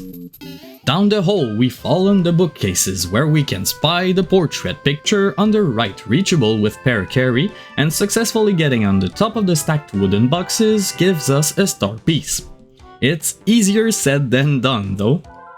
We can then get the portrait back to its owner, and this solves the mystery of how to get to the top floor, as we finally managed to reach Lady Bow's chambers. Turns out all of this was a test to see if we were the real deal. Bow then formally introduces herself, as well as Bootler, her butler. The boos need a favor, as Tubba Blubba is terrorizing the nearby boo colony, eating them as he pleases. They tried fighting back, but there's nothing they can do to turn the situation in their favor. They did, however, find out that he guards a secret, just like Peach heard in the castle, so they need Mario's help to find out what it is. It would reveal Tubba Blubba's weakness to finally overcome his reign. If we can do it, Bow will reward us with a 3rd star spirit now in her possession once it managed to escape from the enemy. She will also accompany us to Bootler's surprise, making her our 5th companion. Bow is a pretty fun sidekick to have around, despite her pun not being as good as Bootler's. On the field, she can hide Mario from enemies at the cost of movement. It's good to stop chasing enemies or hide from any danger we would face. In battle, she can slap enemies in succession, almost like a double slapping Jigglypuff for 1 damage per slap, slapping 4 times and getting 1 more for each level up. Otherwise, she can hide Mario so he can avoid damage for a turn. It makes her a strong partner, but powerless against enemies with 1 or more defense. We can now visit the shop downstairs for some unique items like the life shroom, which revives Mario automatically if he falls in battle just by having it in the inventory. Mystery is cheap but unreliable. Most effects aren't worth it, so the item is just inventory clutter. No harm in trying it for that price though. We can now proceed to Gusty Gulch. It's some kind of wasteland or Wild West type area with new Goombas to meet. They are Hyper Goombas, have 7 HP and hit for 1 damage, but can charge their attack to make it a ridiculous 8 damage instead. Bow's out of sight ability shines here. It can really get us out of a bind against the hyper variant of enemies. The windmill's door is locked and we don't have the key, so for now we can't open it. We then arrive to the nearby Boo encampment. One of the ghosts greets us, asking why her ladyship is visiting such a dangerous place. She answers she came to kick Tubba Blubba out of here for good, but we learn the enemy comes here often to snatch Boos. Herbert was his last victim, so we really need to be careful. If we talk to the Boos here, some have heard juicy details that hints to where we should look and what we should do. With some info gathered, we keep on moving, but as we close into the outskirts, a tremor is felt. Tubba is fast approaching, throwing the village in chaos. We hide with the help of Bao, but one Boo doesn't have time to hide, and is eaten right in front of us. You will be missed, Stanley. At least, we can now start moving to Blubba's castle. The path is a bit narrow and there will be clefts of the hyper variety ready to ruin your day.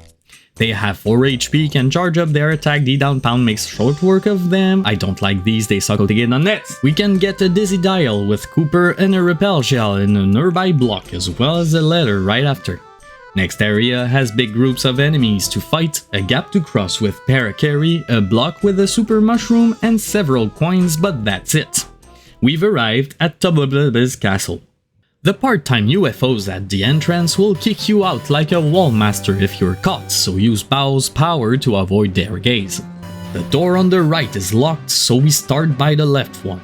Right away, there's a Clubba sleeping on the job.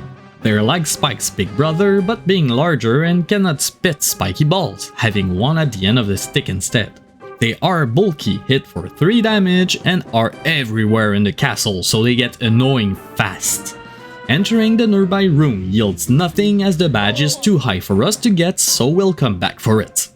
There's only one more Clubba until the end of the hallway, where a small door leads to a star piece on top of a table, but not much else. Next room has a huge table with another star spirit on it, and many Clubbas patrolling, making navigation a bit difficult. Groups of 3 or 4 enemies are a slog to get through, so if we find one asleep, we can walk slowly near it to not wake it up, saving us the trouble of fighting another battle. Descending to another part of the mansion, we can find a wooden patch to break and fall down, leading to the castle key and a hard block, a welcome respite from all that clubbing. Talking to the Boo reveals the room we're searching for is at the top of the castle and warns us not to fight Tubba Blubba if we cross paths with him. Taking his advice, we move back to the main entrance, taking the super block before moving up the stairs. In the lobby, we unlock the right door to find more Clubbas, but more importantly, a way that moves us to the other side of the castle. There, a sleeping Clubba hides a crack, bomb it can blow up, and in the newly opened room find 3 floor patches. Breaking the right one leads us to the D-down jump badge, making jumps ignore the fence. Back to the corridor, its end has 2 doors again. Inside the small one is a puzzle where spikes are activated periodically, and we must maneuver carefully with Bao to not get hurt. The prize at the end is another castle key, so it was worth the trouble. Getting hit by the spikes activate a shortcut to the beginning for the low price of 1 HP. The key is used just next room over, the Clubba is sleeping on the padlock, so a fight is inevitable, but we have a free hit at least. Past the door is a block with maple syrup and another flight of stairs leading to the top floor. We're almost at our destination. I can smell it. Or was it Tubba? Oh well, he's here and we must get past him. Hiding with Bao at the right moment is the way to go, and soon enough we manage to fool him and get to the end of the room. But the door is locked again. The key is passed to the small door and we must proceed slowly to not wake up the napping guards. A refresh station is located here, so that means we're close to a boss fight. We're finally in Tubba's room, but as we approach the chest, Blubba comes back and decides to take a nap. He didn't realize we were in the room, fortunately, so we quietly open the chest. Inside, there's a living key called Yak Key, and it's very loyal to Tubba Blubba, so since we're not him, and we decide to take it with us, it yells loudly, waking up the sleeping giant. He's still half asleep, so this gives us just enough time to flee the scene. On the run back, however, he catches up with us and breaks the bridge, making Mario plummet to the second floor. He will start chasing us from that point on, but having the speedy spin badge makes the event quite mundane. We have to run back to the windmill, and the boos will give us a bit of help by holding Tubba inside the castle as long as they can, which isn't very long, sadly. The road back is filled with enemies ready to make our lives miserable, but we eventually make it back to the last locked door.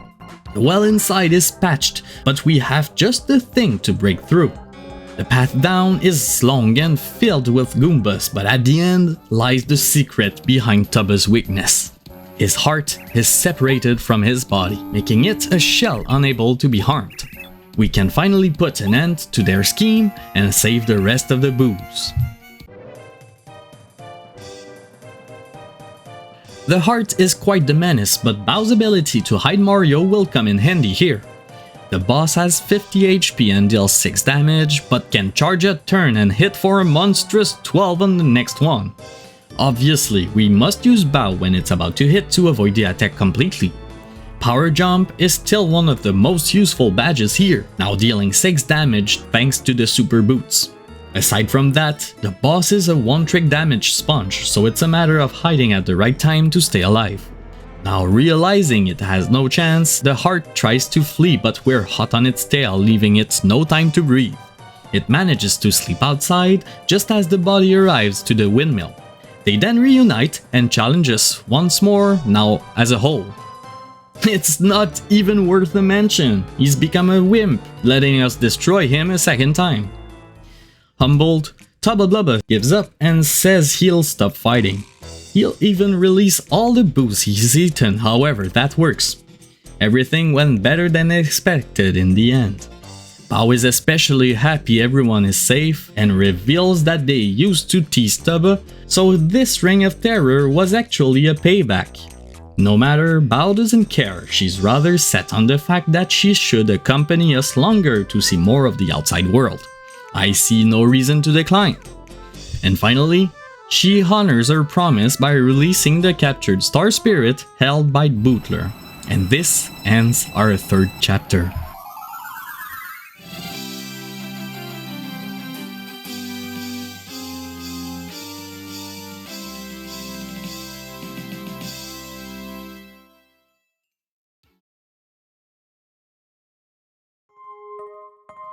Both Twink and Peach are getting antsy about not being able to do anything, so they decide to go back in the castle to find new information. However, it turns out that Bowser's in the other room, being briefed that Tubba Blubba was defeated. It looks bad, but they don't seem to realize we're here.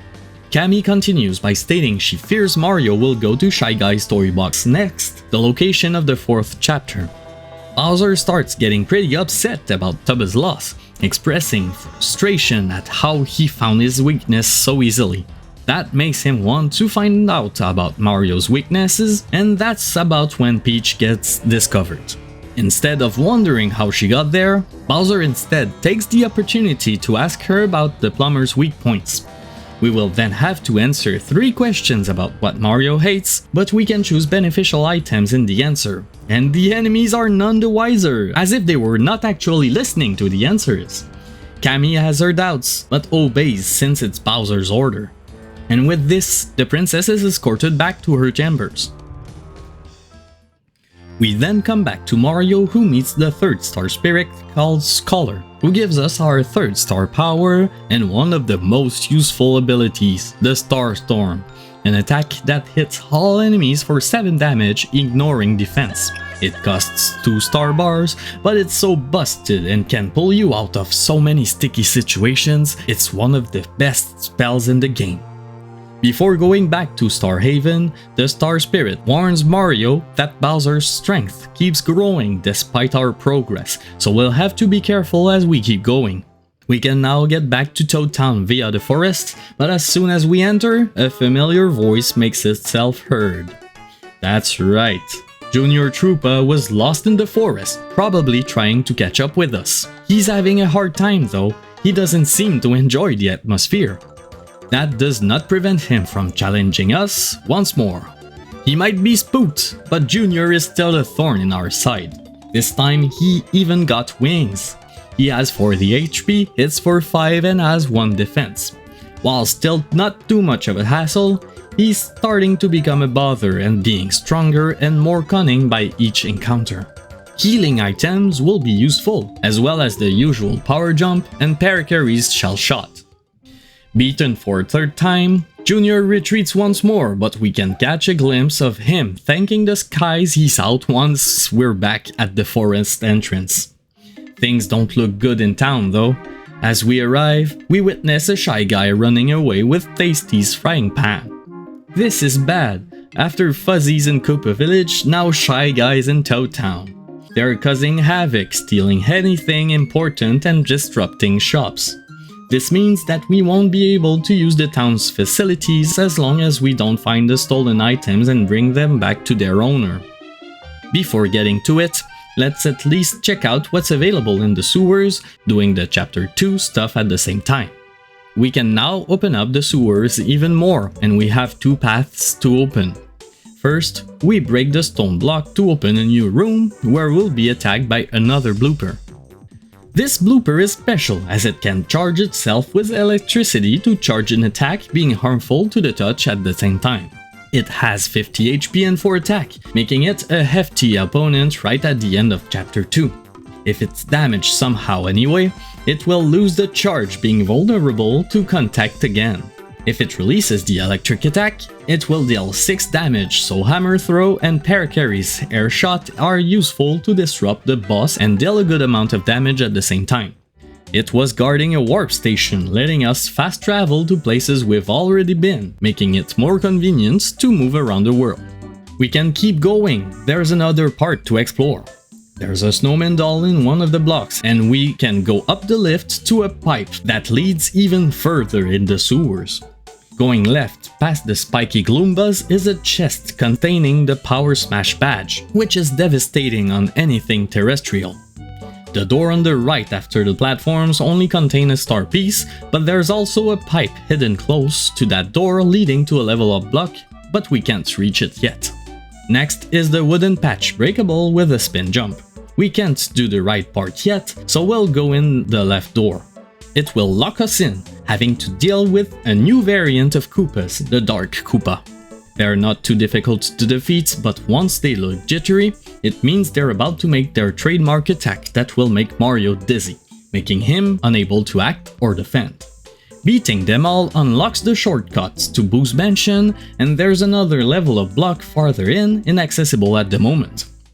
That's it for the sewers, now let's get back to the main story. To find the toy box, we'll have to go to the western side of town. Twink will intercept Mario and tell him about the Shy Guys, which we are already aware of.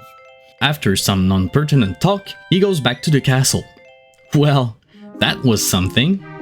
If we enter the shop, a Shy Guy will slip past us with a key, which is the shop's storeroom key and is important for the next chapter. We can still shop if needed, but I'm good for now. The toy box can be found in the yellow house far to the left. A nearby Toad will hint at it, saying he can hear sounds coming from the house, but it's always empty. To reveal the secret, we must enter the house and hide with Bao. After a short while, the Shy Guy will enter and pass through a secret entrance. We can now pass through as well, and there it is, the toy box. Don't worry about our size. As we jump on the spring, we will shrink to be able to enter, so no worries there.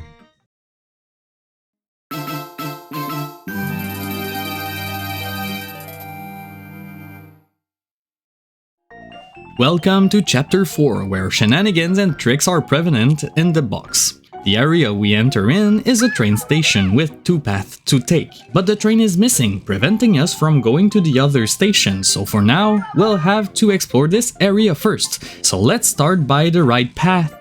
Nah, gotcha, we're going left. Naturally, Shy Guys will be our main opponents here. There is one guarding a chest, and it's not advised to take this one on when you first meet it, as it's a very hard fight. The chest's contents are great, so we'll come back a bit later when we'll be more suited to beat it. Most enemies here will be based on Shy Guys, as mentioned, so all of them share the same stats more or less. They have 7 HP and attack for 2, having a wide range of abilities depending on the variant. Normal Shy Guys will attack like bandits and have a jump attack that hits for 3. Groove Guys can make Mario dizzy and call for reinforcements. Fly Guys are, well, flying and can attack for 3 but become regular Shy Guys if their balloons are popped. Spy Guys have 2 weapons, the hammer denying the use of a command, Medi Guys can heal their allies but hit for 1 only, and Pyro Guys are on fire. The room at the end of the path is a playground where there's many guys holding a variety of items. One holds the calculator belonging to Ralph, and without it, he can't run his shop. That's all for this path, now on to the right one. As we enter, Cammy will be there putting a trap in place using Peach's recommendation on what Mario hates. This means the chest holds something important. To get to it, we must enter the structures and get on top of them, using the boxes to jump higher if we use a spin jump on them. There's a star piece on the left and a thunderbolt in the block on the top of the toys, before reaching the mushroom and the chest containing the storage room key. Since there's no train, we can't explore further, so we'll go back to town to deliver the key items we found. In return, Ralph will give us the I Spy badge, capable of alerting us of nearby hidden panels. I avoided talking about hidden panels because I don't care for them, but they are panels hidden around the world that rewards a star piece when found. It's only star pieces though, so it's up to the player to put in the time to find them or not. Next destination is the shop, where we can deliver the key back to the shopkeep, who lets us take anything we like in it as thanks for getting it back. There are good items inside, including a train, surprisingly. We can then put it back in the box to unlock the other station, adding more places to explore. If we try to give the train to the operator inside the box, he will scold us, saying we can't ride a train that small. Some would argue you could, but that's neither here or there. Anyway, we go back to the pink station for now, as the rails on the red side are damaged. We get on board and get your ears ready for a bad time.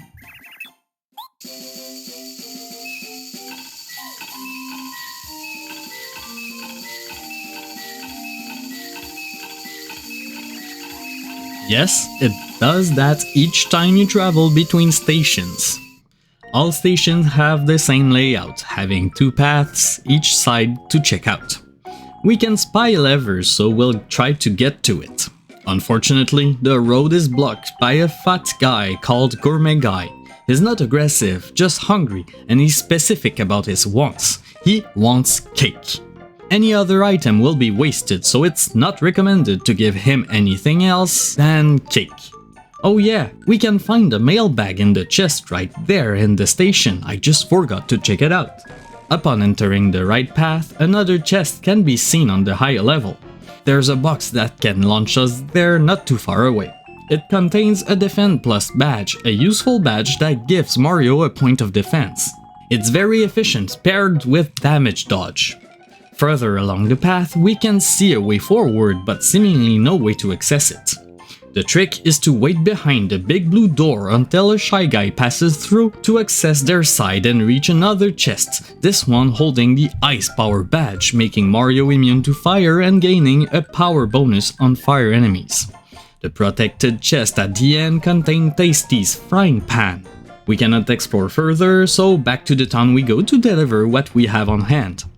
Giving the mailbag back to the post office gives us a star piece, but now that I get a good look at the postman, why is he wearing Waluigi's cap? Oh well, mystery for another time, it must just be a crunched pea.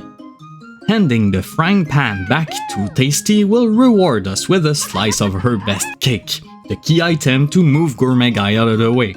It restores 15 FP, which is pretty good, so if we use it, we can always get some cake mix from the playground and ask Granny to make some more. We then deliver the cake to the hungry man who manages to taste the love baked into the desert.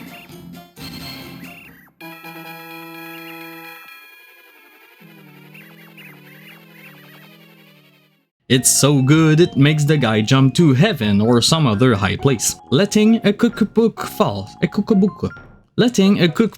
behind and letting us move onward to the pink switch, acquiring a dizzy dial and many coins along the way. The switch repairs the train tracks, permitting us to travel to the next station, Green Station. The green station is a bit smaller, having no left path this time around, but there's 4 boxes all with their own color, but no instructions. If we hit them, they light up, meaning we have to hit them in a certain order to activate something. If we don't hit the right combination, 4 shy guys will come out wanting to fight, so it's not recommended to try to randomly hit the boxes. The right path has many conveyor belts with a wire mesh preventing passage. We can easily pass through using bow and pick a fight with the shy guy holding a mystery note we can figure out, so we'll have to ask someone smart for help. Farther in is a slot machine where we can either win coins, mushrooms, or shy guys. If enemies come out, they must all be defeated before being able to try again. Best to ignore the machine altogether. The moving blocks part can be passed using Paracarry, leading us to the chest containing a dictionary favored by smart people. Before going back, there's an open area under the chest where we can find a star piece hiding along some coins. There's nothing else to find until we have the answer to the box riddle, so to the town again in search of a smart toad. Rusty is our answer, as he is the only one up to the challenge of deciphering the mysterious note we just found. He needs, however, his dictionary, which we happen to have also on hand, so problem solved. He can then tell Mario that the correct order is yellow, green, red, blue. This makes the panels fall, making it a makeshift track for the train, making the red and final station reachable. This is the station where the boss hides, so we're on the last stretch, but it's going to be the hardest part of the chapter. First, we're going left. The path has twists and many moving platforms with many guys as enemies to hinder our way forward. There's a deep focus badge hidden here, but we'll find even more hidden stuff shortly. There's also a level up block at the highest point of the area, but we could have held a bit as we're about to find a new party member. A cutscene activates at the end of the path, leading to a mini-boss fight against the lantern guy. This fight can be a bit annoying, but it's not difficult either. The mini-boss hides in the darkness, and we have to hit the lantern to make him visible. He has 40 HP, hits for 5, and has an attack that can also hurt our partner for 2 damage. Managing the lantern is the most important. The ghost is untargetable if there's not enough light. On its first turn, he'll blow on the lantern, removing all light, meaning we'll have to hit it quite often during the battle. It does not have much HP, seeing our damage output, but having one character either having to restore light or unable to act lengthens the fight a good deal. With a little patience though, the ghost will give out. The mini-boss flees the premises, leaving its lantern behind. We can break it, revealing who was inside. It's a baby Spark! Baby Spark, okay, sorry. She recognizes her savior and decides that to make it up for saving her, she'll join our party. What is quite the unique character. I think she's one of those enemies in Super Mario World. It's weird, but it's original. On the field, she can either light up dark places or reveal hidden blocks for new items or even passages sometimes. In battle, she can bypass enemies' defenses with her normal attack, can paralyze enemies, and enhance Mario's attack power for a while. Just like Goombario, her powers make her more of a passive member than the others. She's more useful for treasure hunting rather than battling. With Wat now rescued, we will use her power to come back to the station, taking items in hidden boxes along the way. There are a lot. I have trouble making enough space in my inventory to fit all I find. The moment we enter the right path, a Shy Guy spots us and goes behind the makeshift gate. We can destroy it with Bombette, making the many guys behind panic, retreating even further. There's a shooting star and sleepy sheep to take, but since my inventory is full, I don't bother. The next room is dark, so we need Wat to see where we're going. At the back, the Shy Guys have no more places to run, so they make their own path by breaking the wall. Desperation can make us do quite the superhuman feats. There was actually a room behind the wall, the room of the one responsible for the Shy Guys' behavior and keeper of the 4th Spirit Star, General Guy. They're unruly because they have the Star Spirit in their possession, and Bowser told them that as long as they have it, they can do whatever they want. And with that, he engages the battle. General Guy won't fight us right away. We'll have to get rid of 3 rounds of Shy Guy formations to reach the actual boss. First is the Shy Squad with 15 HP and 1 attack per Shy Guy in the squad. They all attack one at a time, so technically you could defend against all the attack, but having the defense up badge denies them from damage completely. General Guy will then appear in his toy tank, bringing along the second wave of enemies, this time being Stealth Guys. They're like normal Shy Guys on stilts, able to deal 3 damage but become normal again if jumped on. Nothing really notable here. Last wave are 2 Shy Stacks. They have 10 HP and 1 attack for each Shy Guy in the stack. They can't be put off balance like the Koopa Bros, but some attacks can reduce the number of stacked guys. They're not so strong, so no need for special treatment. And finally, General Guy has no more reinforcement, so it's his time to enter the fight. He has 30 HP, 4 attack and 2 defense, with an electricity move that can hit for 5 damage and hurt your partner for 2. What is useful here, as her attack bypasses the boss's defenses and is immune to the electricity of the light bulb, so she's the safe choice. The bulb can be broken with enough damage and the boss will generally attack with bombs, so it's not too long until we manage to overcome him.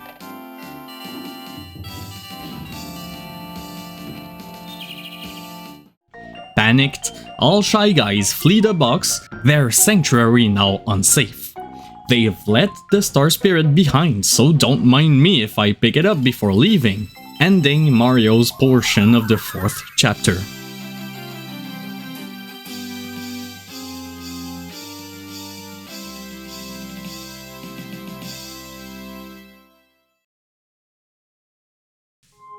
Once again, Peach is up to no good.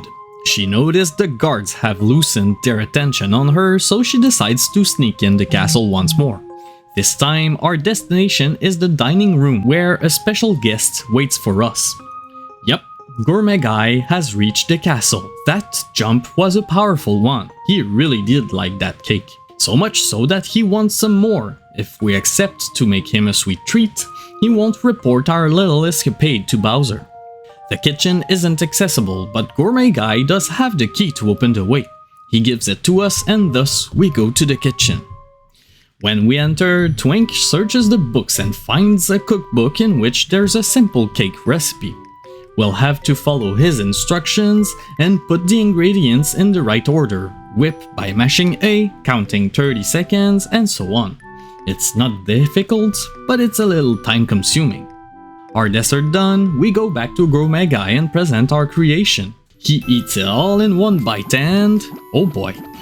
Again. After his little joy dance, the big man tells Peach a little tidbit of info, confirming that our destination is Lava Lava Island, far to the south, guarded by a piranha plant. With this, Twink departs to tell Mario, and Peach gets found out again. Back to Mario, we meet with Muscular, who gives us some of his power called Chill Out, able to reduce the enemy's power for time. Twink arrives at this moment, being recognized and acknowledged by the Star Spirit, making the young star's heart flutter. Muscular then goes back to Star Haven, leaving Twink to fill Mario in on the location he and Peach uncovered. Now we have to find a way to cross the ocean to reach the island.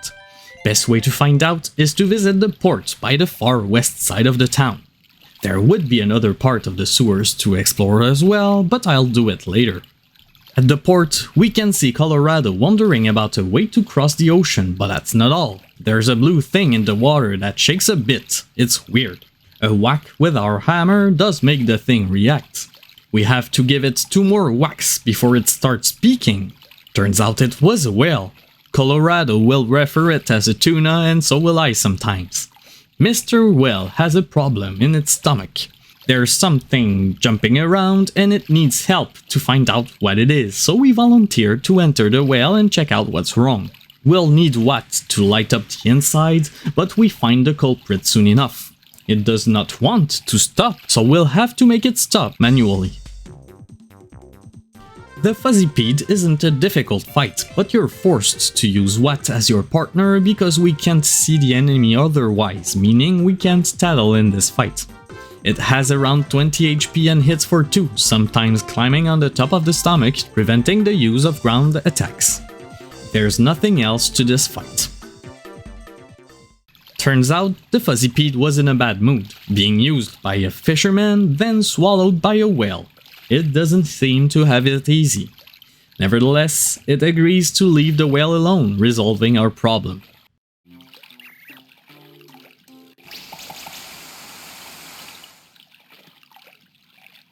Thankful, the whale says Mario should be renamed as Dr. Mario, and as a reward it will now ferry us around the ocean to where we need to go. That's great, because we found out our lift to Lava Lava Island.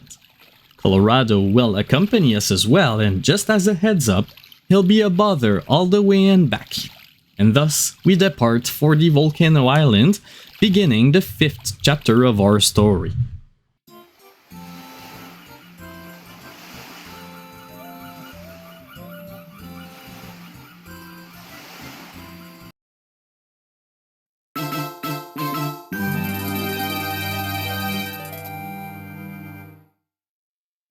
This is definitely one of the better parts of the game. The island is fun to explore and there is 2 unique species living here.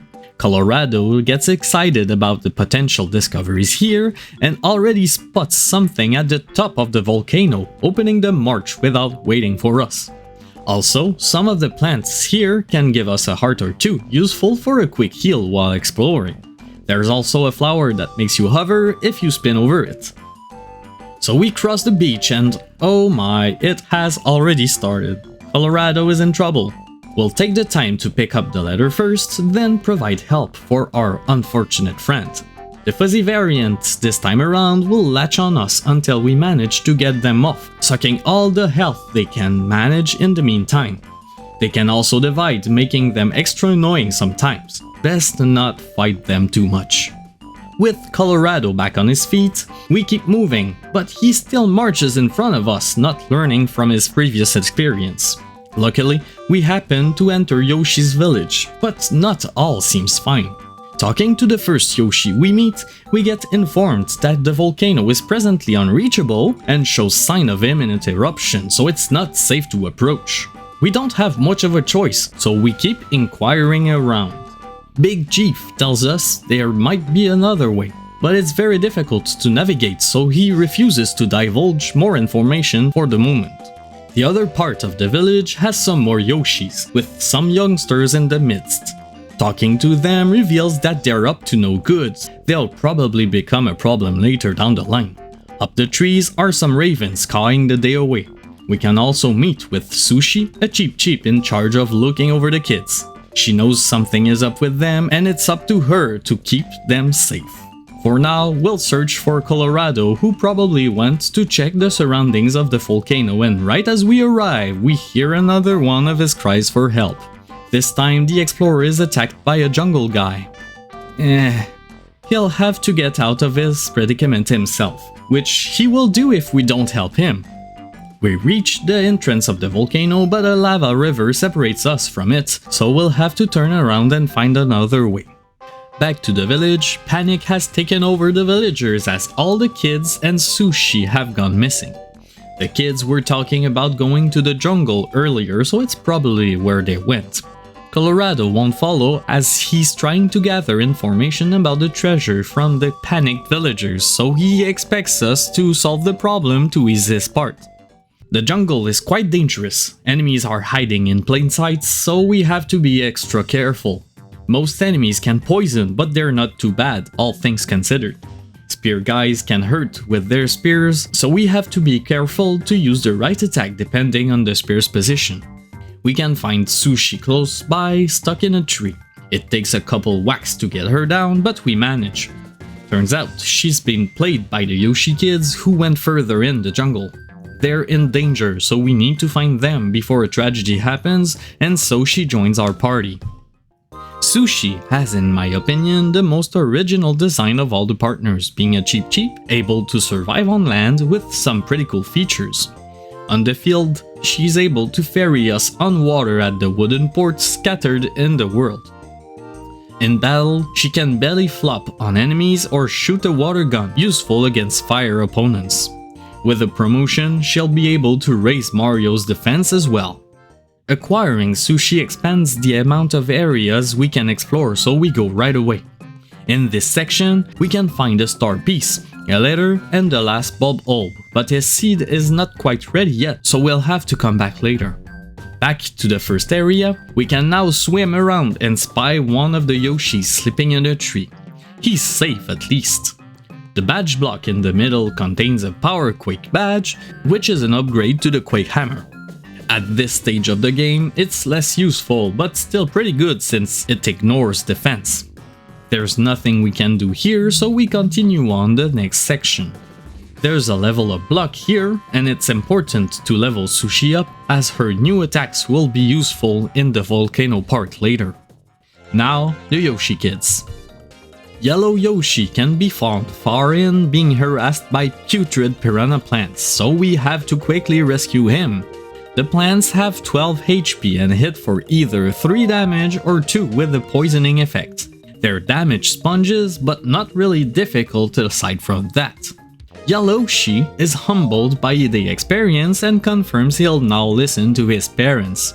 We can find the napping blue Yoshi close by too. He reveals they were playing hide and seek in the jungle but got tired and decided to get some beauty rest while waiting to be found. Green Yoshi is in a pipe behind bushes because he tried the spinning flower, which launched him in the air and fell into the pipe. It was too dark for him to find the exit and gave up midway through. Light Blue Yoshi is a bit farther in. He explains they were playing hide and seek and he was it, but couldn't find anyone and got lost. He wandered pretty far. He really put in the effort in his search. The experience really got to him and says he'll behave from now on. And finally, Red Yoshi can be found behind a bush close to the starting point of the island, having been captured by a plant and put there. We fortunately found him before he became dinner. And that's all 5 Yoshis back to the village. As a show of gratitude, the village leader tells Mario he remembered the way through the jungle and gives us the Jade Raven, an item that will permit us to explore the jungle further. Our new objective will be to find Raphael the Raven Chief who helps the Yoshis in times of trouble. But Sushi seems to have trouble grasping why Mario wants to go in the volcano, seeing as it's extremely dangerous. She even seems ignorant of who he is. But when Mario explains his quest to her, she's super touched about the story and decides to see it through by our side, cementing her place in the party. We can use the statue in a bigger raven statue close by the village to reveal the path to the jungle depths. Fights will be a bit tougher in these parts, but Starstorm is still a great solution to everything still, and with the focus, it's very easy to recharge. In the next areas, we'll have to find a way forward, starting with this one where we must move bushes aside. In the next section, there will be numerous blocks, holes, and a fountain spraying at the far back. If we cover the fountain with a block, it'll change position. Doing it a couple of times will make the water jet remove the boulder in the way. Be sure to remove one of the blocks to be able to pass. The next one is easy. Pull the right vine to pull the bushes out of the way.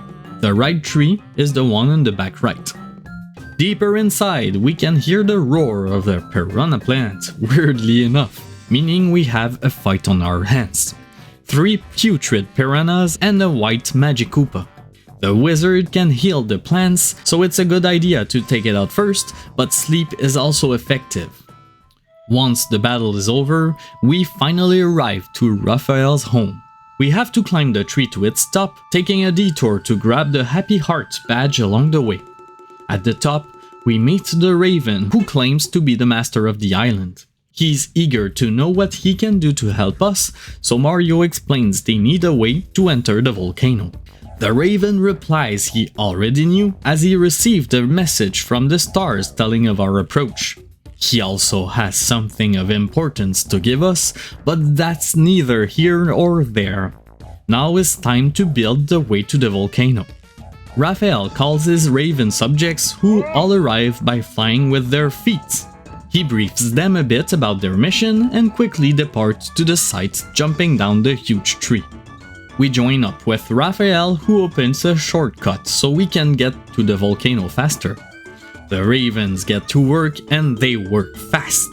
Soon enough, we have a way in the form of a pulley system. Colorado catches wind of our progress and decides to get to the volcano without waiting for no one, to Raphael's surprise. Before he lets us join the expeditioner, the Raven gives us the Ultra Stone, an item that lets our partners get a second level up. And so, after a bit of refresh, we then enter the volcano. As soon as we enter, we are intercepted by a plant scout who warns about our arrival. Colorado is just a bit farther and shows us how not to cross the lava river. The platforms will slowly sink as we walk on them, so we have to go quickly to not get burnt. On the way, we'll encounter lava bubbles that can be tough to beat, being on fire and having 9 HP, but equipping the Ice Power badge can make them irrelevant in a flash. They can target our partner, so they can still be somewhat of a pain. Sushi's Squirt is notably effective against them. On the next area, we take the pulley to get down where we can get a power block, but if we jump down to get it, we can't go back up. Well, not that way, but there's a spring going back to the beginning of the section, so we can go back to the right after all. There are fire bars on the way, but at the end, there's a super block waiting for us. We'll also meet up with spike tops, but they're pretty weak, especially with spike shield equipped. Going down, we'll pass a safe block and a metal block blocking a door. We'll have to go further down, where many enemies are patrolling. This is the base of the volcano, but there's many places we can go yet, meaning there's probably an upgrade to find before we can get to the boss. On the left side, we come across a hidden block with a life room and a lava flow that prevents further progression. Parakarry can take us over the narrow part, and we need to push the blocks in the lava to reduce the flow so we can get across the lower part and to the next room, which is the treasure room as suspected. The principle stays the same, push the blocks in the lava to narrow the gap so we can make it across. There are some lava bubbles to fight on the other side, but they're the only obstacles between us and the Ultra Hammer, the final upgrade for the hammer, able to break metal blocks and hit for 6 damage in battle. Now that we're better equipped, there are some new places to explore.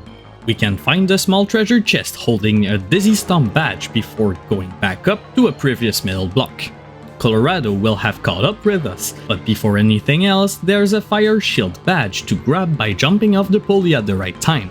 Both the Ice Power and Fire Shield makes Mario immune to fire contact, but one adds offense and the other defense against the element. When we break the block, the explorer will get excited, smelling the treasure nearby, but to the point of losing control of himself and throwing himself down the bottom of the pit. There's a super block down there if we jump off the pulley at the right time once again. Colorado will manage, no need to care for him.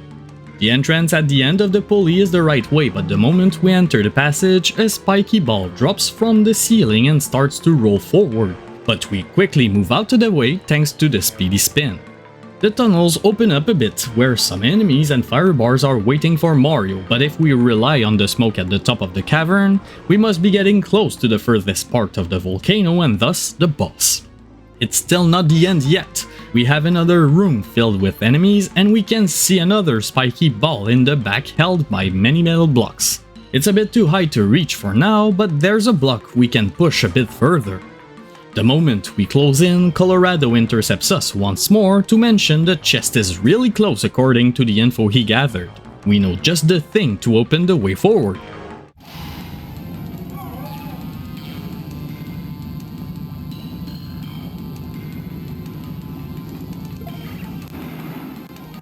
The thirst for treasure is getting too much for our friend, who starts to break in excitement and get ahead of us. We can refresh ourselves before following him, as it's a dead end, with some healing items in boxes. Age has dulled our friend's senses. Or was he always like that? The way forward is downstairs where a safe block lies, and when both blocks are close to one another, it means we've finally reached the boss. Even the scout agrees. The main event then appears from a pit of lava, being a huge piranha plant able to talk, but not telling much of importance before it starts to attack. Lava Piranha is simple yet powerful, having 40 HP and hits for 5 along the smaller plants who only have 8 HP but hits for 4 damage each, making Mario take up to 13 damage per turn. The fire shield badge comes in handy here, as well as the defend up to mitigate the lot of damage. Thankfully, defeating the buds shrivels them and prevents them from attacking, making the fight quite easier. Should be noted that the plants aren't targetable with the hammer unless hammer throw is equipped, so we must rely on jumps and partners to damage the boss. So the fight wasn't so bad after all. But that was just the first part. The Lava Piranha comes back even stronger for round 2. This time it is covered by a layer of fire, making it even harder to hit, but extra weak to ice and water, shriveling them up when hit, main body included. This means that Sushi's second power, the tidal wave, is overpowered since the boss loses its turn when hit by its weakness, making it unable to act for 2 turns. Colorado will come and help us during this part, but gets burned and retreats, achieving nothing in the end.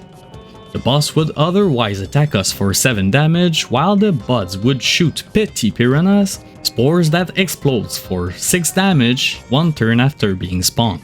It doesn't take long until the piranha is no more. Defeating the boss releases the 5th star spirit, which we release from its seal, leading to the end of the chapter.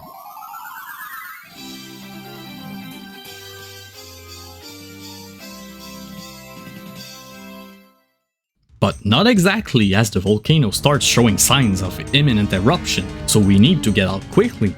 Colorado still insists on finding his treasure to the point he completely ignores the signs of danger.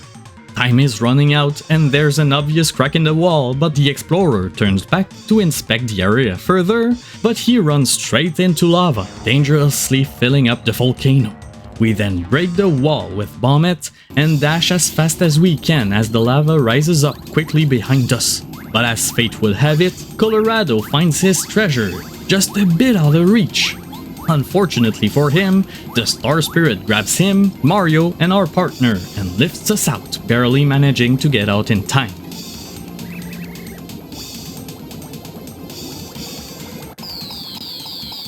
The treasure was expelled too, and we can see its falling location close to Yoshi's village.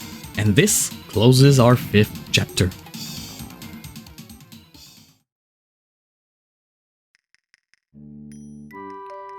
Peach wants to sneak out again. That's pretty much it for this one. This time we have to go to the leftmost room in the second lobby to find a Koopa Troll inside.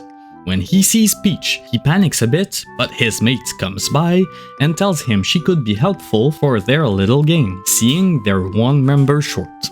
And so we strike a deal. The guards won't snitch on us if we go along with them and play their game.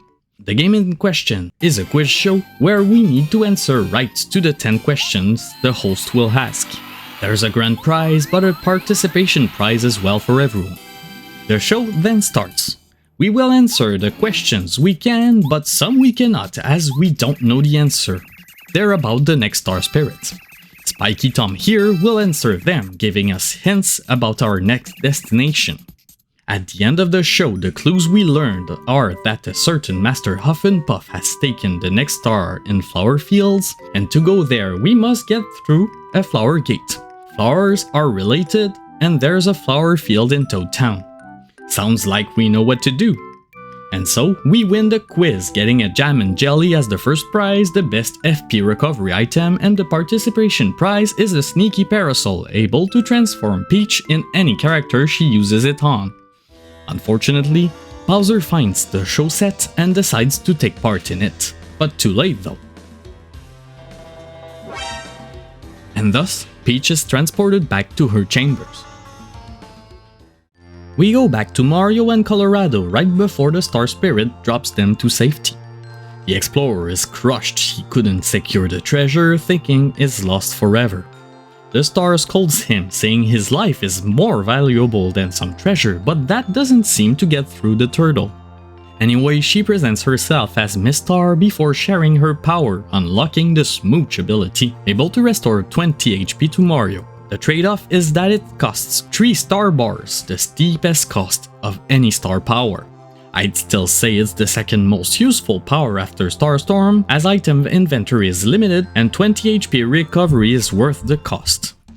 The spirit goes back to Star Haven while we return to Yoshi Village, but Colorado is still pitiful, so to cheer him up before going back to town, we'll get his treasure.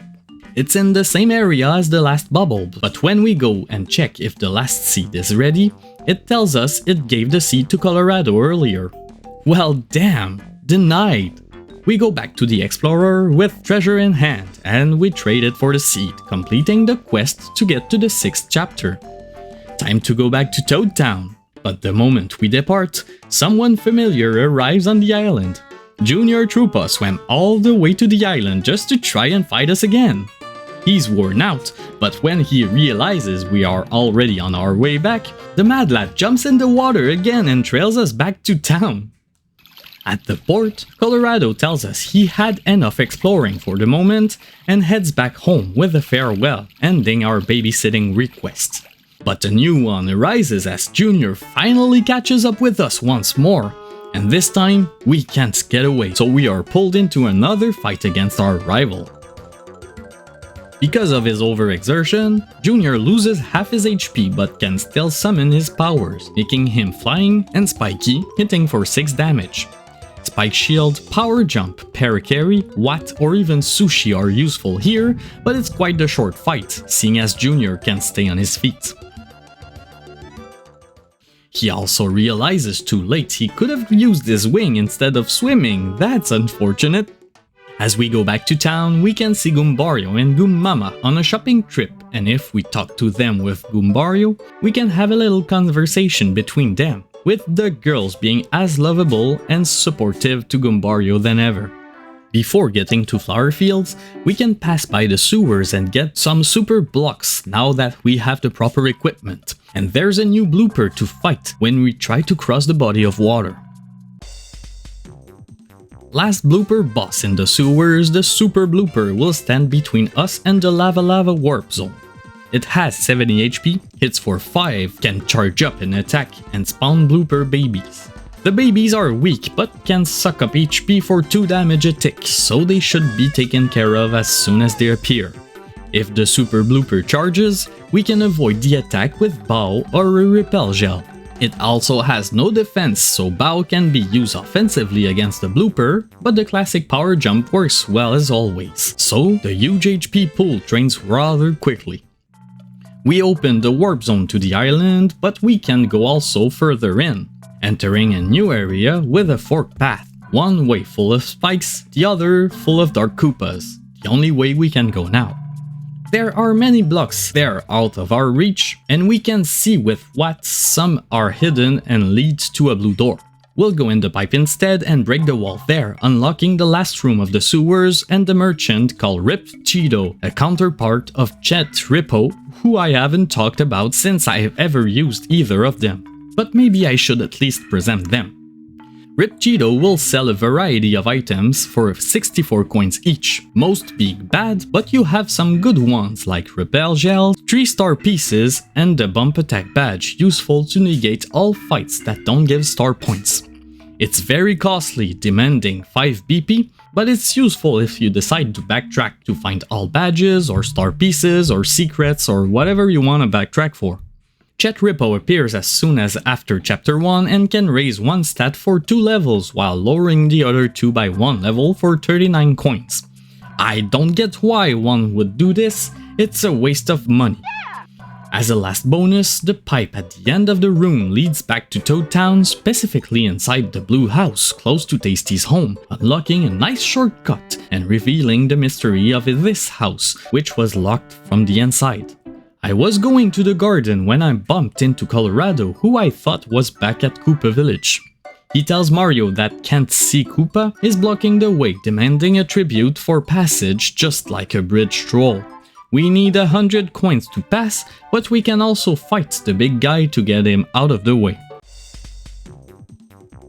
This guy wasn't kidding when he said he was strong. Can't See has 70 HP, 10 power and 6 defense.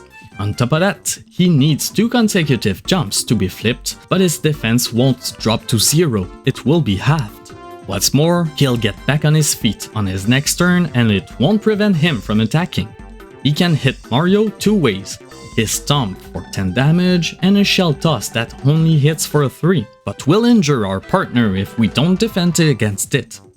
While he's very strong, he has some weaknesses we can exploit that I did not use when I fought him. When flipped, his tail becomes targetable and it has 0 defense. If you use the hammer spin attack on his tail, it will make the enemy spin around and lose some coins, a thing I didn't know before writing these lines. Can't See is also vulnerable to sleep and won't attack the same turn he wakes up. What's normal attack is also good since she can bypass defenses. After defeating the huge turtle, he will flee, never to be seen again. We go back to tell Colorado, but he seems to have gotten the message already. Oh well, time to go talk to Minty, the gardener, who has a special guest, a bubble coming from Flower Field with a distress message. They need help restoring order to the place. In order to get to the fields, we need to find 4 bubble seeds to activate the portal leading to the chapter, which are already in our possession, so we give them to Minty, whose green thumb makes them sprout instantly, making the portal appear. We just have to pass through it to commence the 6th chapter.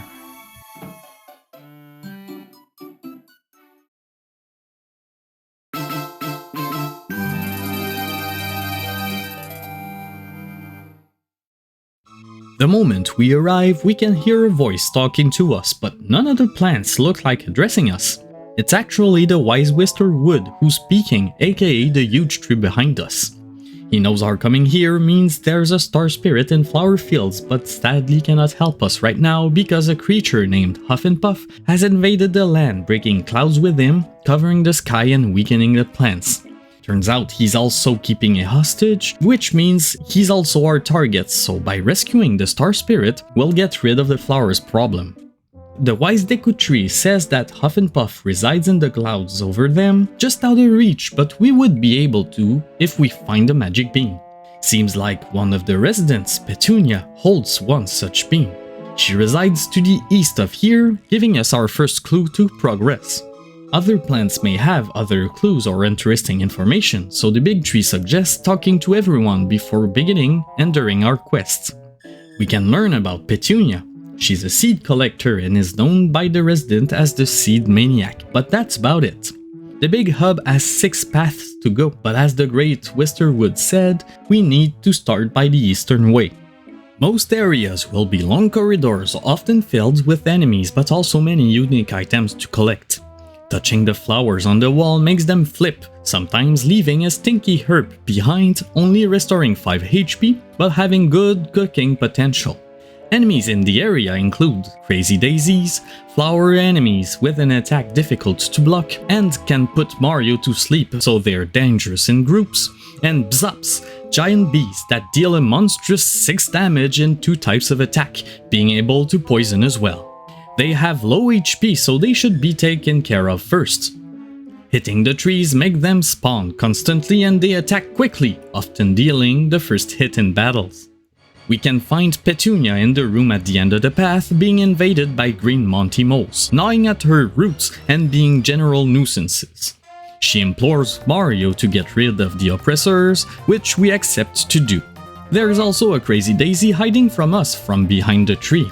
It doesn't do anything, but if we hit the tree it hides behind, it will drop red berries, a key item we'll need soon. The moles are not that tough to deal with, just being a tad stronger than their counterparts from Chapter 2. We have 4 targets to beat, after which the flower spirit will give us the bean seed.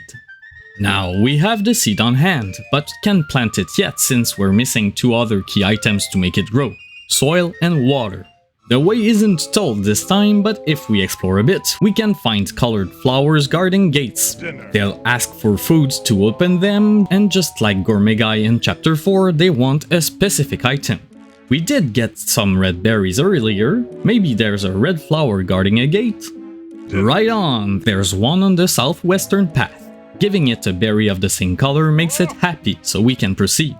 We can meet a new enemy here, the Rough Puff, a cloud minion that is a bit bulkier than other opponents in the flower fields. Before going to the next area, there's a tree that can drop yellow berries, so we pick one up. This place is home to Posy and a huge crystal tree. Posy likes beauty and is somewhat a nose connoisseur as she compliments Mario's, but remarks there could be some improvements, so she gives him some of her fertile soil so he can get more nutrients to grow his beautiful nose. Quite the pleasant flower, this one. Since we have a yellow berry on hand, we can open the yellow gate southeast of the hub. There will be a bit of platforming to do with Parakarry, but there's a super block on the left if we manage to shoot the crazy daisies guarding it. Other than that, there are blueberries to gather before getting to a pool area with a block containing a daisy dial. The water is absent, but there's a way to the back where we can talk to Lily, who is in big distress. Not only is she weak because of the lack of sun, she's slowly dying out because her water stone was stolen, so we get tasked to retrieve it. We can then go back to the hub in search of the blue gate. It's located to the west, where there are spinies ready to ambush us. But if they're spinies, there must be Lakitus close by. They're farther inside the hedge labyrinth, searching for the stolen water stone they lost here. Seems they want to use it to increase the power of the Puff Puff machine, the thing responsible for producing the endless clouds. They then realize we're here and try to fight us. Lakitus have 12 HP, so they are bulkier than Rough Puffs, but much less common and hit for less damage, preferring to fill their side with spinies instead. They're not that tough after a Star Storm, defeating all spinies at the same time. The defeated enemies leave, letting us explore the labyrinth. Right away, we can see that some walls are passable, so we must search for the right pipe to get to the exit. It's located in the middle of the labyrinth, and it leads us to Rosie's domain. This flower is obsessed with beauty and doesn't care for much else. Since we agree that she's the most beautiful spirit here, it puts her on her good side and decides to show us her lastest possession, the water stone. We need this, so we ask Rosie to give it to us, but she refuses even when Mario tells her that Lily's life depends on it. She says that with Lily out of the way, her beauty would be uncontested. What a bitch! She will reconsider if we manage to bring her something she deems more beautiful than the stone though, so we turn back in search of something shiny that could please the rose. The answer lies with Posey and her crystal tree. Upon hearing what's happening, she agrees to help us, shaking a crystal berry out of the tree so we have something to trade Rosie. Going back to her domain, it doesn't take much convincing to trade the water stone so we can finally backtrack to Lily's and put the stone back in place. But what is that shiny thing? It's an amazing daisy who can sometimes appear at this location. They have 20 HP and can deal a crazy 20 damage, but would rather flee on their first opportunity. They give the most star points out of all the enemies in the game, so they are worth the risk. They can be put to sleep or given any other condition to help defeating them, and the Dizzy Spin badge works wonders and gives 2 turns to overcome them. Back to Lily's domain, we install the stone and it fills the pool with clean water in an instant, giving a second wind to the spirit who's thankful to see her place back to normal, giving us some miracle water to thank us for our service. We now have all the components to make the beanstalk grow, but there's too many clouds in the way and not enough sun for now, so we'll have to resolve that matter. Before going back to the hub, we can shake the now accessible tree for a bubble berry, necessary for another flower. This one is located northwest, and once we give it the berry, it accepts to ferry us across the thorns so we can keep exploring. Lakitus will be throwing spinies at us here, but if we break the stone up the structure, we can find a way to the Mega Smash badge, an upgrade to the Power Smash. Further in, we can find a tower with another rock to bomb. Doing so makes us able to go up the tower, where we can find the sulking sun refusing to rise because there's no way for it to shine with all those clouds. So, if we find the machine making the clouds, the sun will stop sulking and rise once more. That's the last objective to complete to reach the boss. On the way back, we are stopped by another Lakitu, this one with sunglasses despite no sun in the sky. He tries to present himself, but it takes 3 tries before spelling it out. This is Spike, and he has orders to stop us, but doesn't seem really confident he can manage.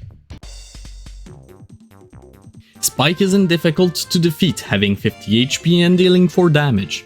He won't spawn spinies, making him a one-trick pony vulnerable to anything, making his health bar disappear fast.